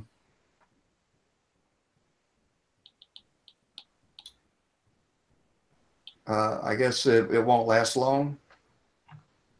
It'll either more or less. I think in this situation it would be my disadvantage to make it last less long than more, of course. So maybe Okay. it'll only last for this turn or something. Okay, sounds good. Let's see. Yeah, I think we'll have the one with the bum knee finally make his appearance, and he's gonna crack the healthy one in the back, and so he drops the shining cloak and kind of falls forward or stumbles forward, not falls all the way to the ground. You hear me just laughing. Yeah. But it's pretty clear that whatever you did to the other one's mind worked. I think this is a perfect time for Mika. So you've got them. These two are now pretty much side by side, covering the whole hallway. You can't even see Ulf behind their bodies now. The one who's really wounded is moving towards Alfred, who's next to you, and the other one that just kind of stumbled is immediately in front of you. What are you wanting to do? I think I'll just take a swing at the one that just stumbled. I think I see an opportunity to strike while it's stumbling, and I'll just whack at it with my axe. That is just +1 because I have an ability. Yep. So Sweet. yeah, and I think I will take the opportunity to add an additional D6 to that roll as well. So I'll open myself up to a counter attack, but I'll take the additional damage. So that's 4. Okay. And 5. So 9. Totally worth it. Yeah, I feel like I should have. Oh, and then I have the forceful and messy tag on my weapon, so I'll leave that up to you. What that looks like. Cool. Which one of those takes effect? Okay. Yeah. Why don't you go ahead and roll a D10 +2 for his strike back at you?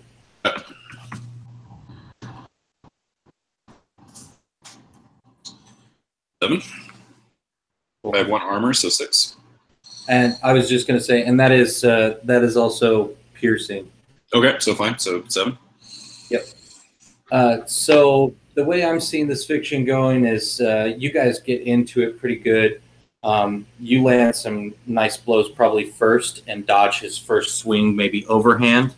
But it's on the drawback that he clips you, I think maybe in the shoulder. And I'm thinking with your forceful and messy, you could probably shove him back or even to shove him into the one next to him if you'd like. What do you think would be better? I like that idea of like the one comes in the room, hits him from behind. I swing my axe and sort of knock him back in that other direction towards the one that just hit him, potentially, causing that other one to at least stumble a little bit. Cool. So you're going for the ruckus behind? Yeah. Cool. Sounds great.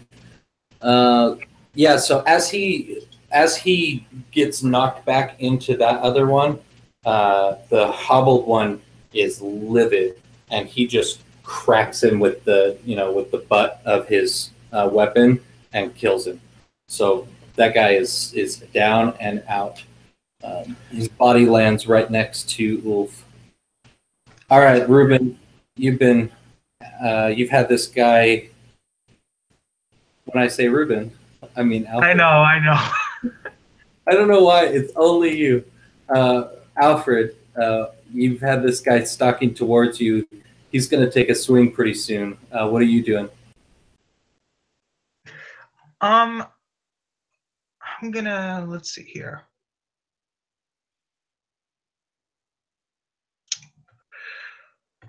I might just keep distracting him. I'm seeing that the other orcs are falling. I mean, the other ogres are falling. I think I'm doing my work here, keeping one of them occupied. Okay, so you're gonna play like the fly in the house, just kind of like dancing around. Yeah, and I know how much ogres love to hit flies.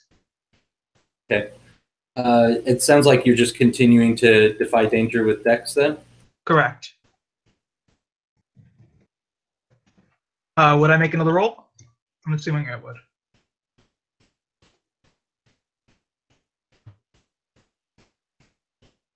Hello? What was the question? Sorry. Would I make another roll for that? Yeah, sorry. Okay. And this one was good. Sweet. Yeah, so he swings at you a couple of times. He's kind of spun in circles once round. And you evaded each of his blows. Well done. Yeah, Alfred is sort of grinning at this, just looking at him, giving him that face like, you sucker. You have no way to hit me. All right, Ulf. You just landed on your feet. I'm imagining a very heroic three-point stance kind of land. And you've got the ogre in front of you. You just saw him finish off his friend because he was annoyed with him. What do you want to do? Oh, is there one that's still distracted by Utrecht's magic? I think the magic is worn off by now. You watched him club the guy in the back and now finish him off. Right. Yeah, the magic is worn off because at least the threat is gone or the time ran out. And then they're both in front of me, or is one of them so the one that Alfred has distracted, is that still in front of me? Yeah, he's down the hall from you. Alfred's maybe midway down the hall. You're at the very end, closest to the door. And so there's the one living one and the one dead one right in front of you. And the living one hasn't really taken notice of you because he's been dealing with this kind of hallucination. Well, if Alfred has one distracted, I'm tempted to fire another cult shot at it. Cool. Yeah, string up and let it fly. Where are you shooting at him? This one's aimed for the head. Cool. So you're trying to stun him? Yeah.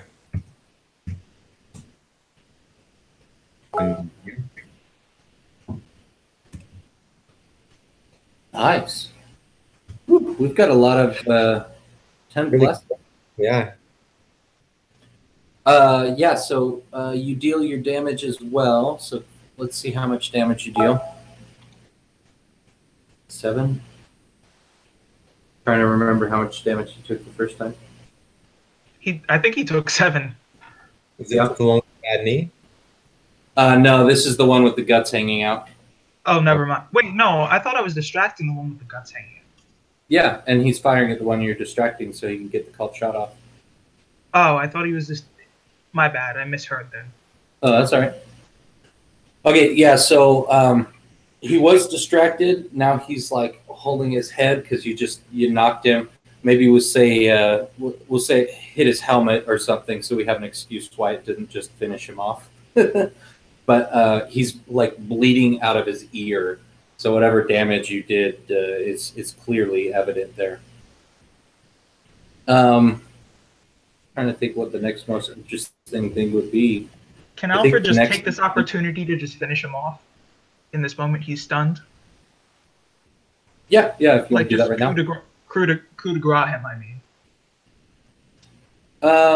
Yeah, you can deal your damage. I won't make you do a hack and slash if that's what you're asking. Yeah.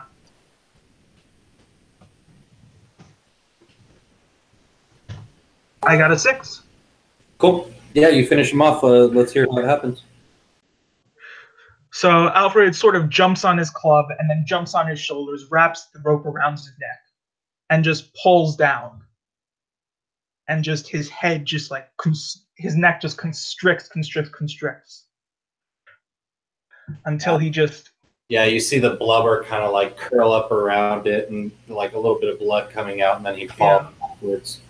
And I just flip off his back. Yeah, so he doesn't land. Yeah, make a grandstand out of it too. Why not? Cool. So there's one of these left, and he is going to just to remember, he's only taken damage from Mika this last round, right? This is the one you fought that's left? Oh, no. No, I hit the one that... Okay, this is the hobbled one. Yes. Cool. All right, so the hobbled one... Ooh, I was going to have him run, but I don't think he's got confidence. Yeah, he's furious. He realizes what he's done. He grabs his friend's mace, and he's going to swing at you, both maces, Ulf. Swinging at Alfred or me? Ulf. Oh. Yeah, Ulf is the one who's next closest to him. I'm going to make a dive between his legs. Cool. Let's see a defy danger with dexterity there.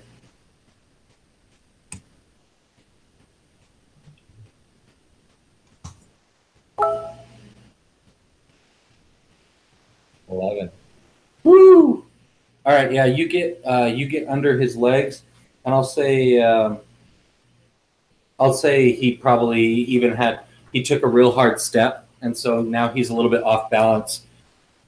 We haven't heard from Urtrick in a while. Do you want to take a shot at him, or do you want to let the melee combatants try and take a shot at him? I'll go ahead and blast him in his face. Just with black magic. I love how casual it is. I'll just blast him in his face. That's what magic missile being common knowledge does to people. There you go. Oh, sorry, I didn't call tags. I'll stick with forceful and messy. Just okay. Keep him off balance and hurt him a little extra.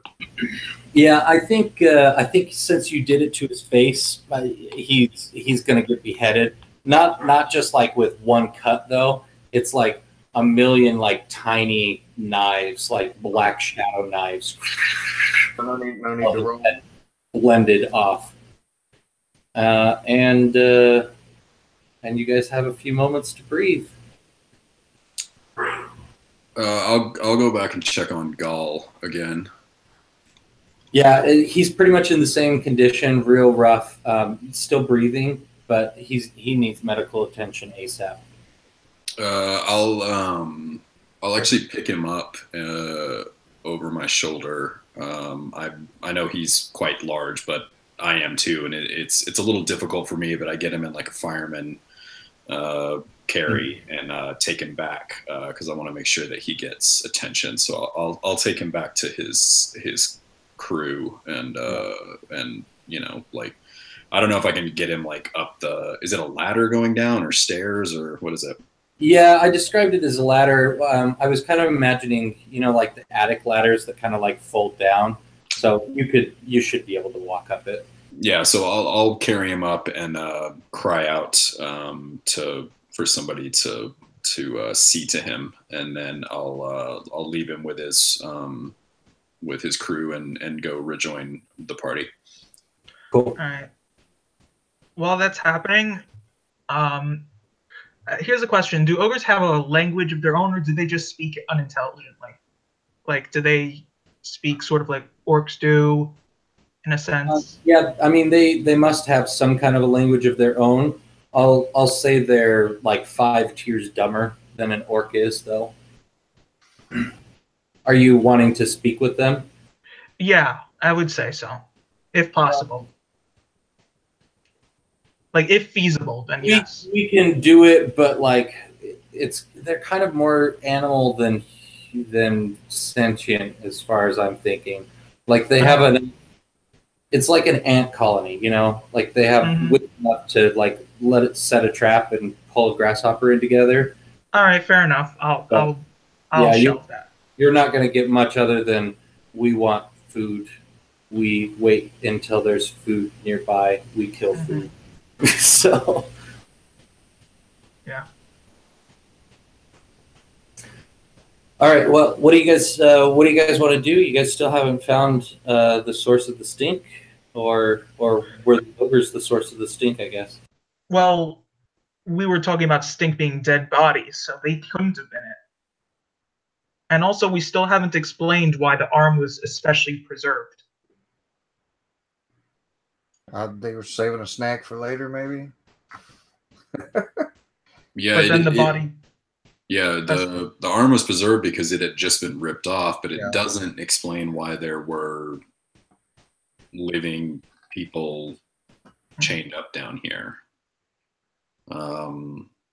What is in the? I'll grab my. Is my torch still?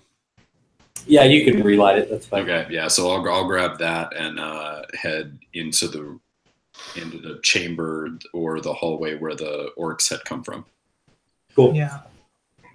Yeah. This obviously was a dungeon. You know, there's cells. There's lots of places to chain people up and maybe even torture them. This is clearly where the ogres have been staying. You see leftover food, by which I mean pieces of human scattered about,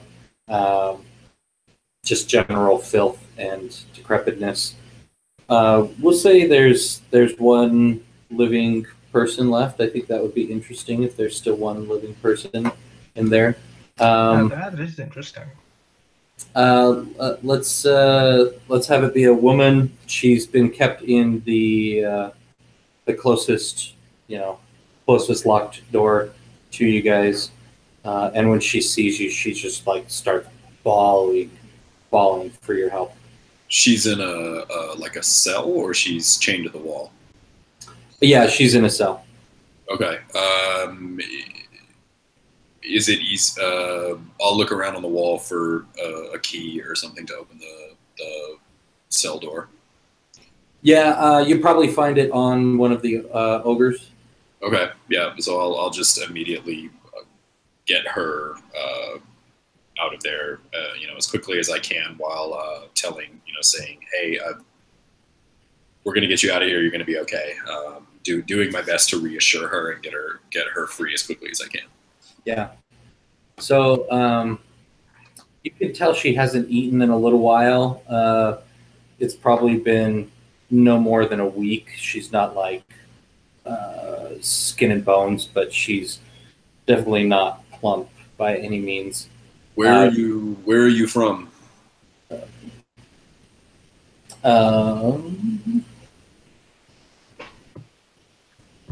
I've got that on the wrong sheet. Hold on a second, guys. Two minutus. And she's bawling. Who brought you here? Do you have food? Yes, of course. I did enough for them. Yes, I you can have all the food that I have. So I think I'll recognize that she's not in any position to, answer questions right now. Again, I'll just like escort her towards back towards the stairs. Have a bloody rabbit. Try to get her some food or whatever and calm her down as quickly as I can. Yeah, hopefully they made up some stew or something. If not, we can just hunt again. Yeah, she can have whatever rations that Wolf gave me. Cool. Yeah, why don't you, let's see, we said it was 22 altogether, right, Wolf? I've already thought of it. If we're actually giving it to the player who's not here, that would be divided by 5, so we would each have about 4 rations with 2 extras. Well, it'll be 24 with him. So how does that change it? Oh, 24? Okay. So yeah, that's just I think divide by 5. Then that's 3 extra rations, 4 for everyone. Cool. So yeah, we'll just. Are we keeping Urtek as the keeper of the rations, the trail master? Could he hold on to the extras? Yeah, I think we should probably give it to Ulf since he was the hunter, and also he said he wanted the trail master next time. Cool. Okay, yeah. So Ulf, go ahead and mark off one of those, remainder rations to feed her. So I had the 4 + 3. Yeah. And now mark off 1. Yep. Okay. And at some point, we should all consume 1 to stave off our debility, our starvation. Yeah, I'm thinking the next most interesting scene will be either talking to Gaguk and trying to convince him to camp here if you guys want, or the next most interesting scene will be the next time you guys make camp tonight as you're marching. In that area where we found the prisoner or the woman where the ogres were, is there anything else of note or value in that area? Yeah. Yeah, let's do a discern realities. Anybody wants to aid him, you're welcome to. Yeah, I'll aid him. Roll an 8. Cool. All right, so the aid won't probably do anything, but if you want to use Urchek's question, let's see, we need to spell it. Oh, never mind. I thought it gave you an extra question option, but it. Yeah, I'll just say what here is useful or valuable. One of the maces had a gem kind of like stuck in the top of the mace, which is sending off a kind of a arcane-ish field. So, Urtrek, you probably are the one who notices that. Can I discern it? Yeah. If you want to get another discern realities about it. What it is. I'll use arcane learning. So, yeah. All right. And I think you guys probably found like maybe 7 coin each worth of things amongst the dead body stuff. I got 7. Cool. So probably the question is, Oh yeah. What's useful or valuable to me? No. Or what's here that isn't what it appears to be? We're discerning. Yeah. So if it's just a gem, what is it? Yeah, what's not what it appears to be? Cool. Yeah, so this gem is definitely a magical gem, and what it does is it makes any weapon that it's attached to able to pierce magical barriers and such. That could be very useful. I'll relay that. So if you want to spend some time on your downtime affixing that to anybody's weapon, that can come in handy. Maybe could I put it on? If I put it on the guy's bow, on Ulf's bow, would it make his arrows pierce, or would it have to be on the arrow? Sure. Yeah, I think that's cool. I think that makes sense. Yeah, I think that's cool too. Yeah, so I think probably Ulf and Mika. Was it Miko or Mika? Mika. You guys can argue over who gets it. No, I think I like the idea of putting it on the bow to make it fire magic piercing arrows. That's pretty neat. Yeah, I'll probably say this will make you suck less. I'll fix your bow for you. Recall back to that time the witch blocked the arrow. Never again. Oh yeah, that hag. That will kill that crone. The hag would have stuck up her hand and it would have just gone right through it. Cool. We would have laughed and laughed. Yeah, remember that time that stupid hag thought she could block a magic arrow? Yeah, I remember that time. All right, so yeah, what do you guys think would be more interesting? Are you guys going to try and make camp here before you march out, or are you guys going to camp as you go? I'm thinking we're going to camp as we go because we need to be ahead of our forces at all times. Yeah. So it would be disadvantageous if we just stood in one place and camped. Cool. So let's just do that campfire scene. They probably march you for another 5 or 6 hours. It's probably about midnight or so when Gaguk finally calls it, and he'll point out that the moon is full, and so it's a time to celebrate, and they're all gonna get just cronked before they fall asleep. Has Gaul has he woken up?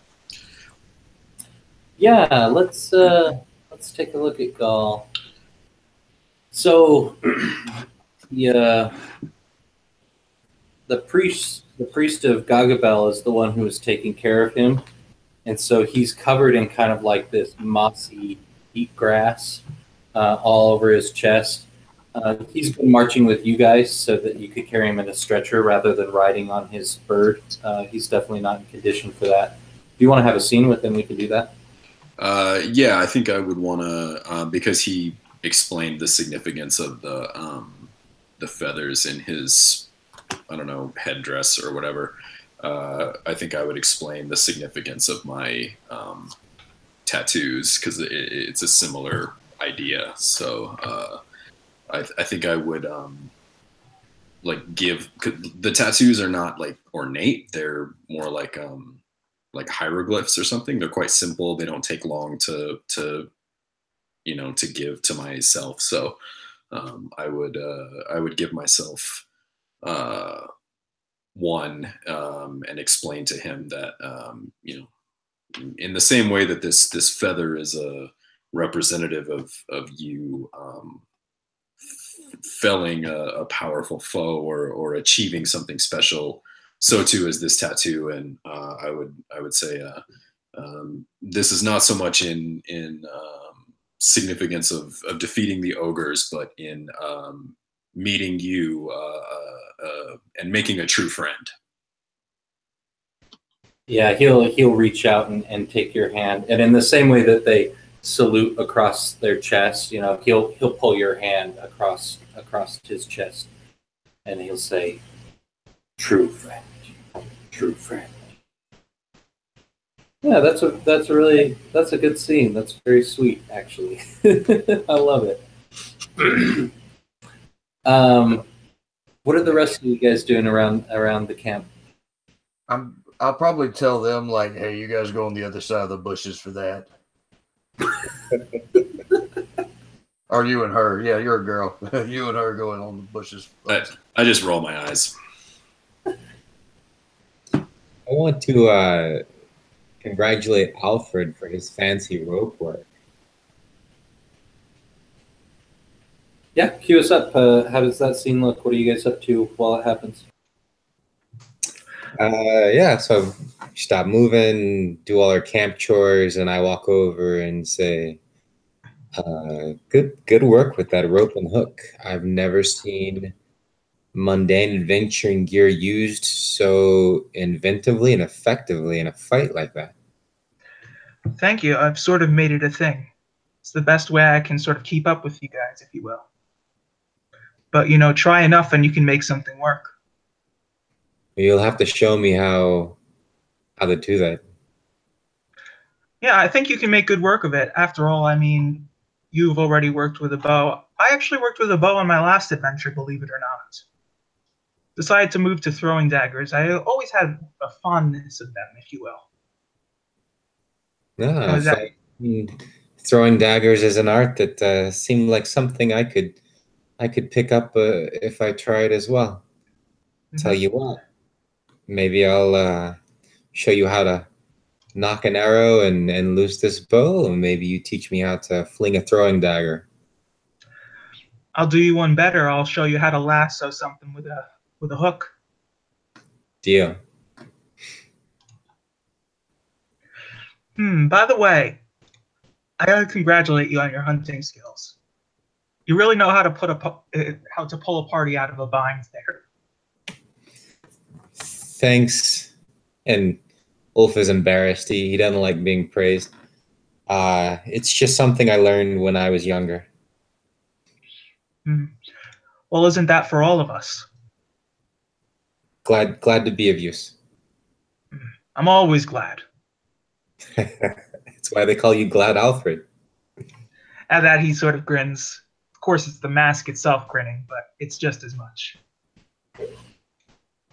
Cool. That feels like an end. I like that. Let's see. You've got this.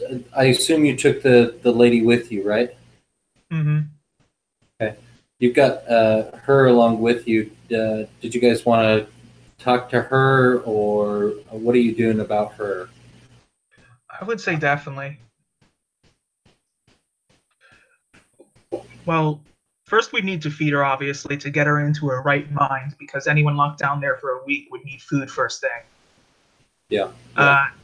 Second thing is we need to find out where she lives so we can drop her off at the nearest point.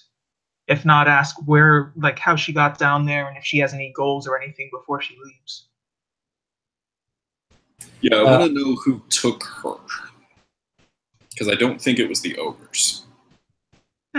Interesting. It sounds like we've got enough. Let's actually role play it instead of just getting a kind of a dialogue or a monologue about it.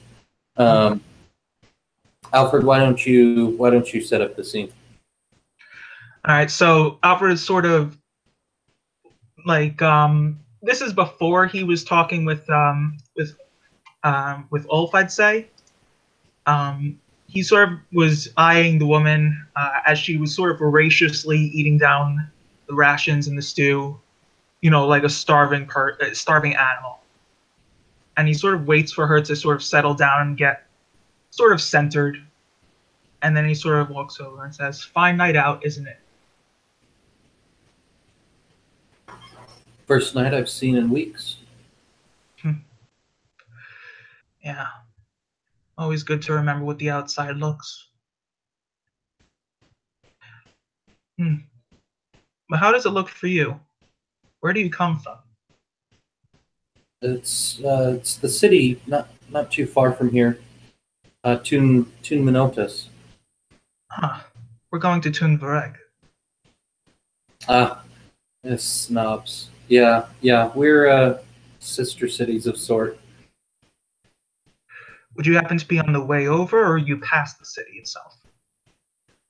I'm not sure where we are. When the ogres found me and my cousins, I lost track of us. We were a day out of the city then.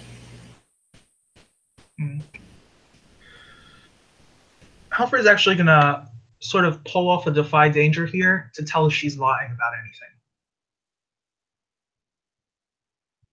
So you're just you're trying to read if she's lying? Yeah. If she's holding anything back. If there's some kind of thing that she really was doing otherwise. I'll just give it to you. No, she's being honest. All right. Interesting.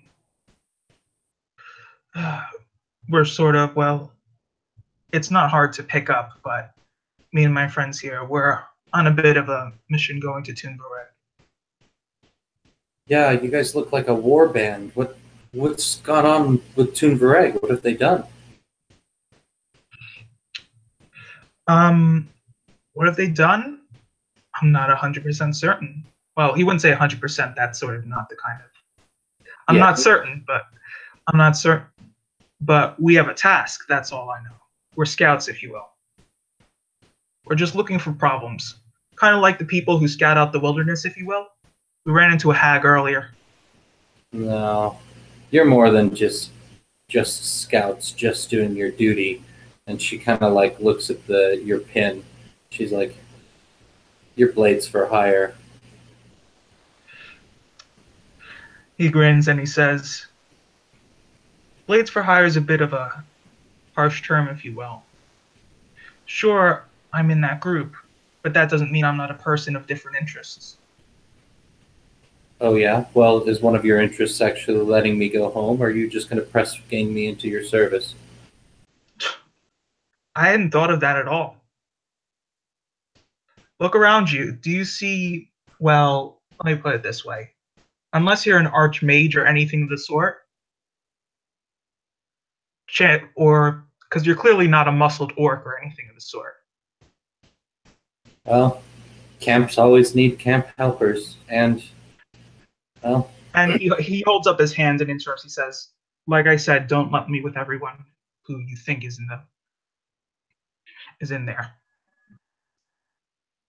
You remember when I said that we met up with that hag?" Yeah. What is it to me? She's alive. Not because we couldn't kill her.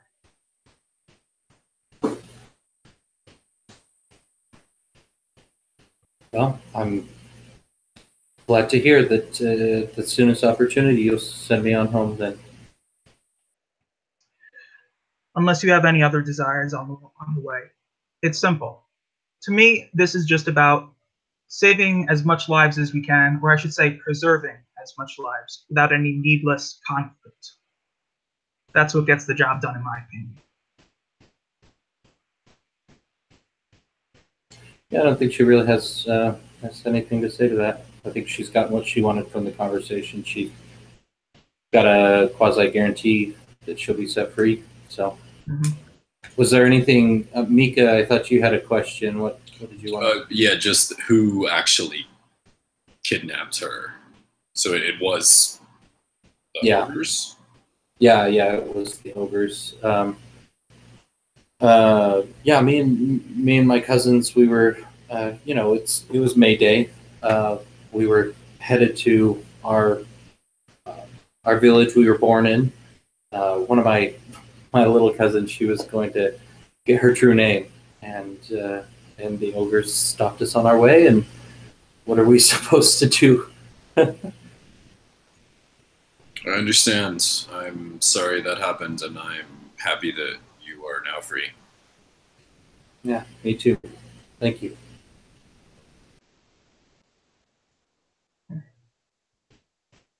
Cool. Yeah. I will add Tune Minotas to your guys' list of people and places. I think it's about time to call it. Maybe. Yeah, I don't think we've got enough time to do anything else. Maybe we'll do a longer breakdown tonight. Unless anybody had any more last-minute scenes they wanted to do around the campfire.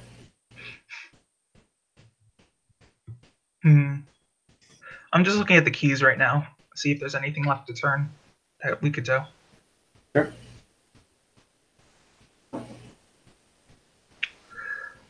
Well, I was aiming at your merited key. Oh, you definitely got it. Yeah. Well, cool. Let's move on to keys then. If nobody's got a scene in mind. Can I just at some point in the night, like when that girl looks at me, just give her the old I need to go about my business. You are terrible.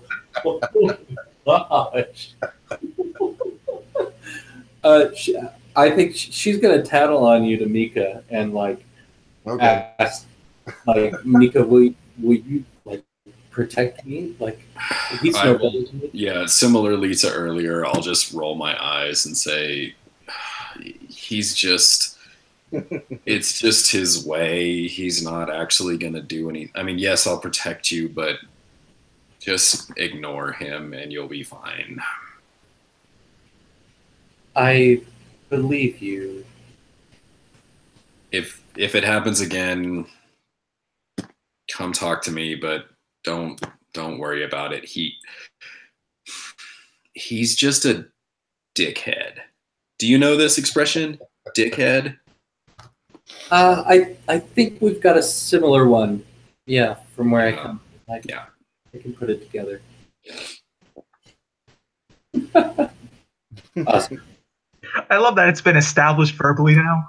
I've been waiting for this moment. All right, let's start with Mika then. Go through your keys. I'll remind you guys. You can turn as many as you feel like, as many as you did rather. You can get 2 for turning your own, and then up to 2 for ones that you participated in. So you could go on ahead. Sure. So I think Key of the Stranger is the only one I really turned, which was explaining beliefs and traditions to Gull, our conversation around my tattoos or whatever. Other than that, I don't think I really turned any of those. And then I also don't think I've necessarily participated in helping anyone turn anyone else's. Well, yeah, we'll see if you helped with others as we go along. Yeah. So, Ulf, how about your keys? Key the awestruck at the beginning when I had the rations and I was remembering my training, and Urtrek helped me with that. Then towards the end, merited with Alfred when I congratulated him on his fancy rope work. Cool. Yeah, you can mark that now, and then we'll get to it with Alfred. And I did track something, but I don't know how close to the key that was. Yeah, that one's kind of a hard one because it was like you tracked it, but it was like 5 feet. Yeah, right. I'll let you make the call because it's up to you if you take that one. That's not really how I envision the hunter tracker thing, so I'll leave it for now. Yeah. You were in the fiction for that. Did you get your melancholic? When I kind of balled up. Yeah, because you did sort of drown in your sorrows or brood or whatever from briefly there. Actually, yeah. Yeah, definitely. Good call. Yeah, because that's when Gaul got hammered into the walls because you weren't doing anything to occupy their time. Okay, there you go. Cool. Urtrek, how about yours? Maybe in the fight, I made people respect my magical prowess. That would be Key of the Overlord. I did spark a conflict between or within a faction of the ogres, I think, with my illusion. Yeah. And I don't think I did anything with the Key of Power, but I got the Discordant and maybe the Overlord. And it sounded like those were kind of independent things. Was there anybody who specifically called out how you ripped those guys to shreds with your magic? Even if they didn't necessarily call out, they witnessed it. So anyone who saw that might benefit from it, or who noticed. Well, yeah, the handing out the XP is more for like if somebody was fundamental in you turning it, but it sounds like you would have gotten it whether they said anything or not. So, okay. My initial attack, my messy attack, was because Alfred roped the guy and knocked him over, and then I managed to like blast him in a more sensitive area. Yeah. That's a benefit from that. Okay. As far as I don't know if anybody helped me make the ogres hit each other so much. Maybe distraction with the blasting the light out might have made that. The way I described it was like when their eyes were adjusting from the light, but he saw the knight standing there. So I did sort of use his light as in the fiction as leverage on my spell. No, Yeah. Mika definitely made the ogres hit each other as well, because Mika pushed them back, and that enraged the previous one. Yeah, because I was just going to do one blow, but when Mika shoved him into the second one, yeah, I think that's weird. Cool. Mika is definitely fundamental in that. All right, how about yours? Come again? Sorry. I said, Alfred, how about yours? I would say I definitely got merited, and I would definitely give that to Oath. And Deceiver, I would only say I probably got that with the woman when I was talking to her about my stance and the way I am within the faction. And she did end her thing by saying, "I believe you." Oh, were you lying about not being like the rest of the cohort? I don't need to lie. I just need to satisfy someone.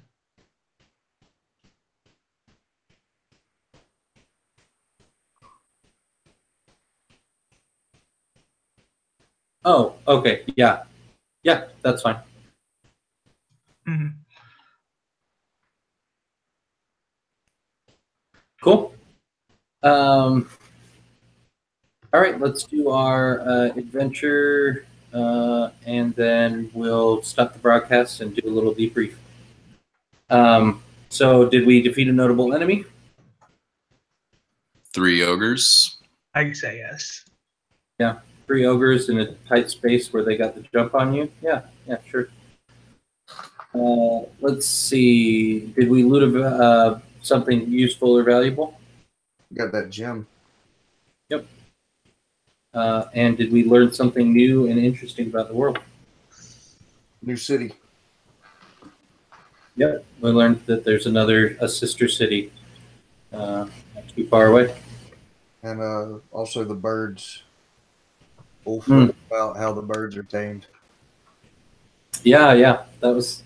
I forgot about that. That was a great detail. Yeah. I gotta say, that is interesting. I never would have guessed that the birds are tamed by literally beating sense into them. Well, it's pretty much what you do with a horse, just not quite as violently. Cool. I'm going to stop the broadcast now.